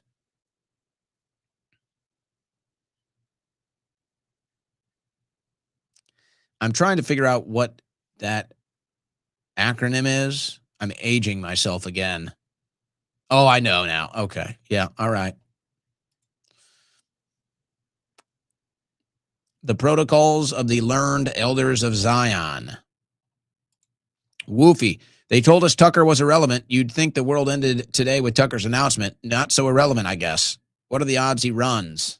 0. 0. I'd say I don't think he wants to run right now. Too volatile, too nasty. Maybe in the future. I don't think so. I'd say maybe not 0, maybe 1. Maybe I'd say 1%. He could do a lot better than Rubio, though. I would tell you that. If Tucker ran against Rubio, Tucker would win. But I love how you point out the logical inconsistencies. It just proves how these people are liars. It just proves how they're propaganda agents. Oh, Tucker's irrelevant. And then they panic every time Tucker says something because he's so relevant. The Green Beret nap time dude you debated is all over my X feed. If he can prove he has not stolen valor, I will let Randy Fine slam me through a table, large and in charge. I don't know if anybody's ever made that accusation.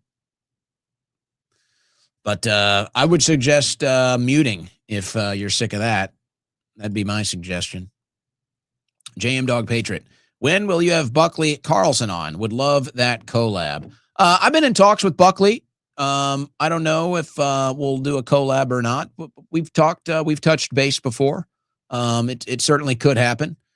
I'm not, I get a lot of and he's right. He's right. I am the boss. I am the president. I am the king of the Win Network. In fact, they took down our logo here, and I was kind of just okay with it for a minute. Can't remember which one I like better. I think I need to bring it back.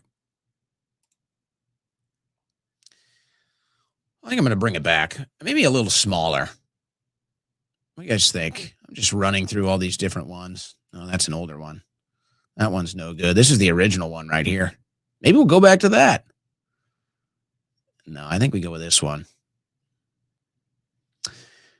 Anyway, I'm still the king of the Win Network here, but I will say DMT is he's telling me to get more guests, and he is right. He is right about that. But that's a me thing. So yeah, we're in talks. We're in talks. Everything Trump touches turns to poo. Oh boy. Ken Rose, thank you. Why are they so obsessed with making humanity obsolete? Because they don't like us. It's like the same frustration you get in traffic, they get from you existing. It's like that cortisol spike that you get when you have to sit in traffic. They get that cortisol spike just because you exist on their planet. You heard about Ye's cancellation attempt from me first. Debatable. You'd have to prove that one. Levi's Stadium, NorCal also had to cover branding. Yeah, they all, the FIFA stuff is crazy. The employees have to cover their shoe logos with tape. If they have any sort of a logo on shoes, they have to tape them over. It's crazy. And actually, what's even wilder? And I was saying this because I was at the game with my dad, and I was going to be a total sucker. I mean, I was like lined up to be a total sucker. Like, take me to the merchandise tent with all the FIFA stuff, a hat, polo shirt, whatever. I would have been a total sucker. Total sucker would have been me. And they didn't have any merchandising stuff because it's like FIFA has such authoritarianism over these games. They shut down all merchandise sales, and then they'll put their FIFA store pop up somewhere around the stadium. But unless you go by it, you don't see it. You can't buy anything in the stadium. It's really crazy how extreme FIFA is with these marketing policies. I mean, I guess I get it, but it's like, damn, how do you even keep up? Religion doesn't divide us. Politicians weaponizing religion divides us. Or what if one religion taught that they were God's chosen people and therefore inherently superior to everybody else? That could be divisive. And then it's like maybe God would send Jesus Christ to end that and form a new covenant so that everybody would be God's chosen people and live in the glory of God. These are just theories, I guess. BC, hello. You helped me get through the last 5 to 6 years a lot easier. Thanks. Also, don't know how you had the nerve to me on that truck with a microphone. The nerve to me.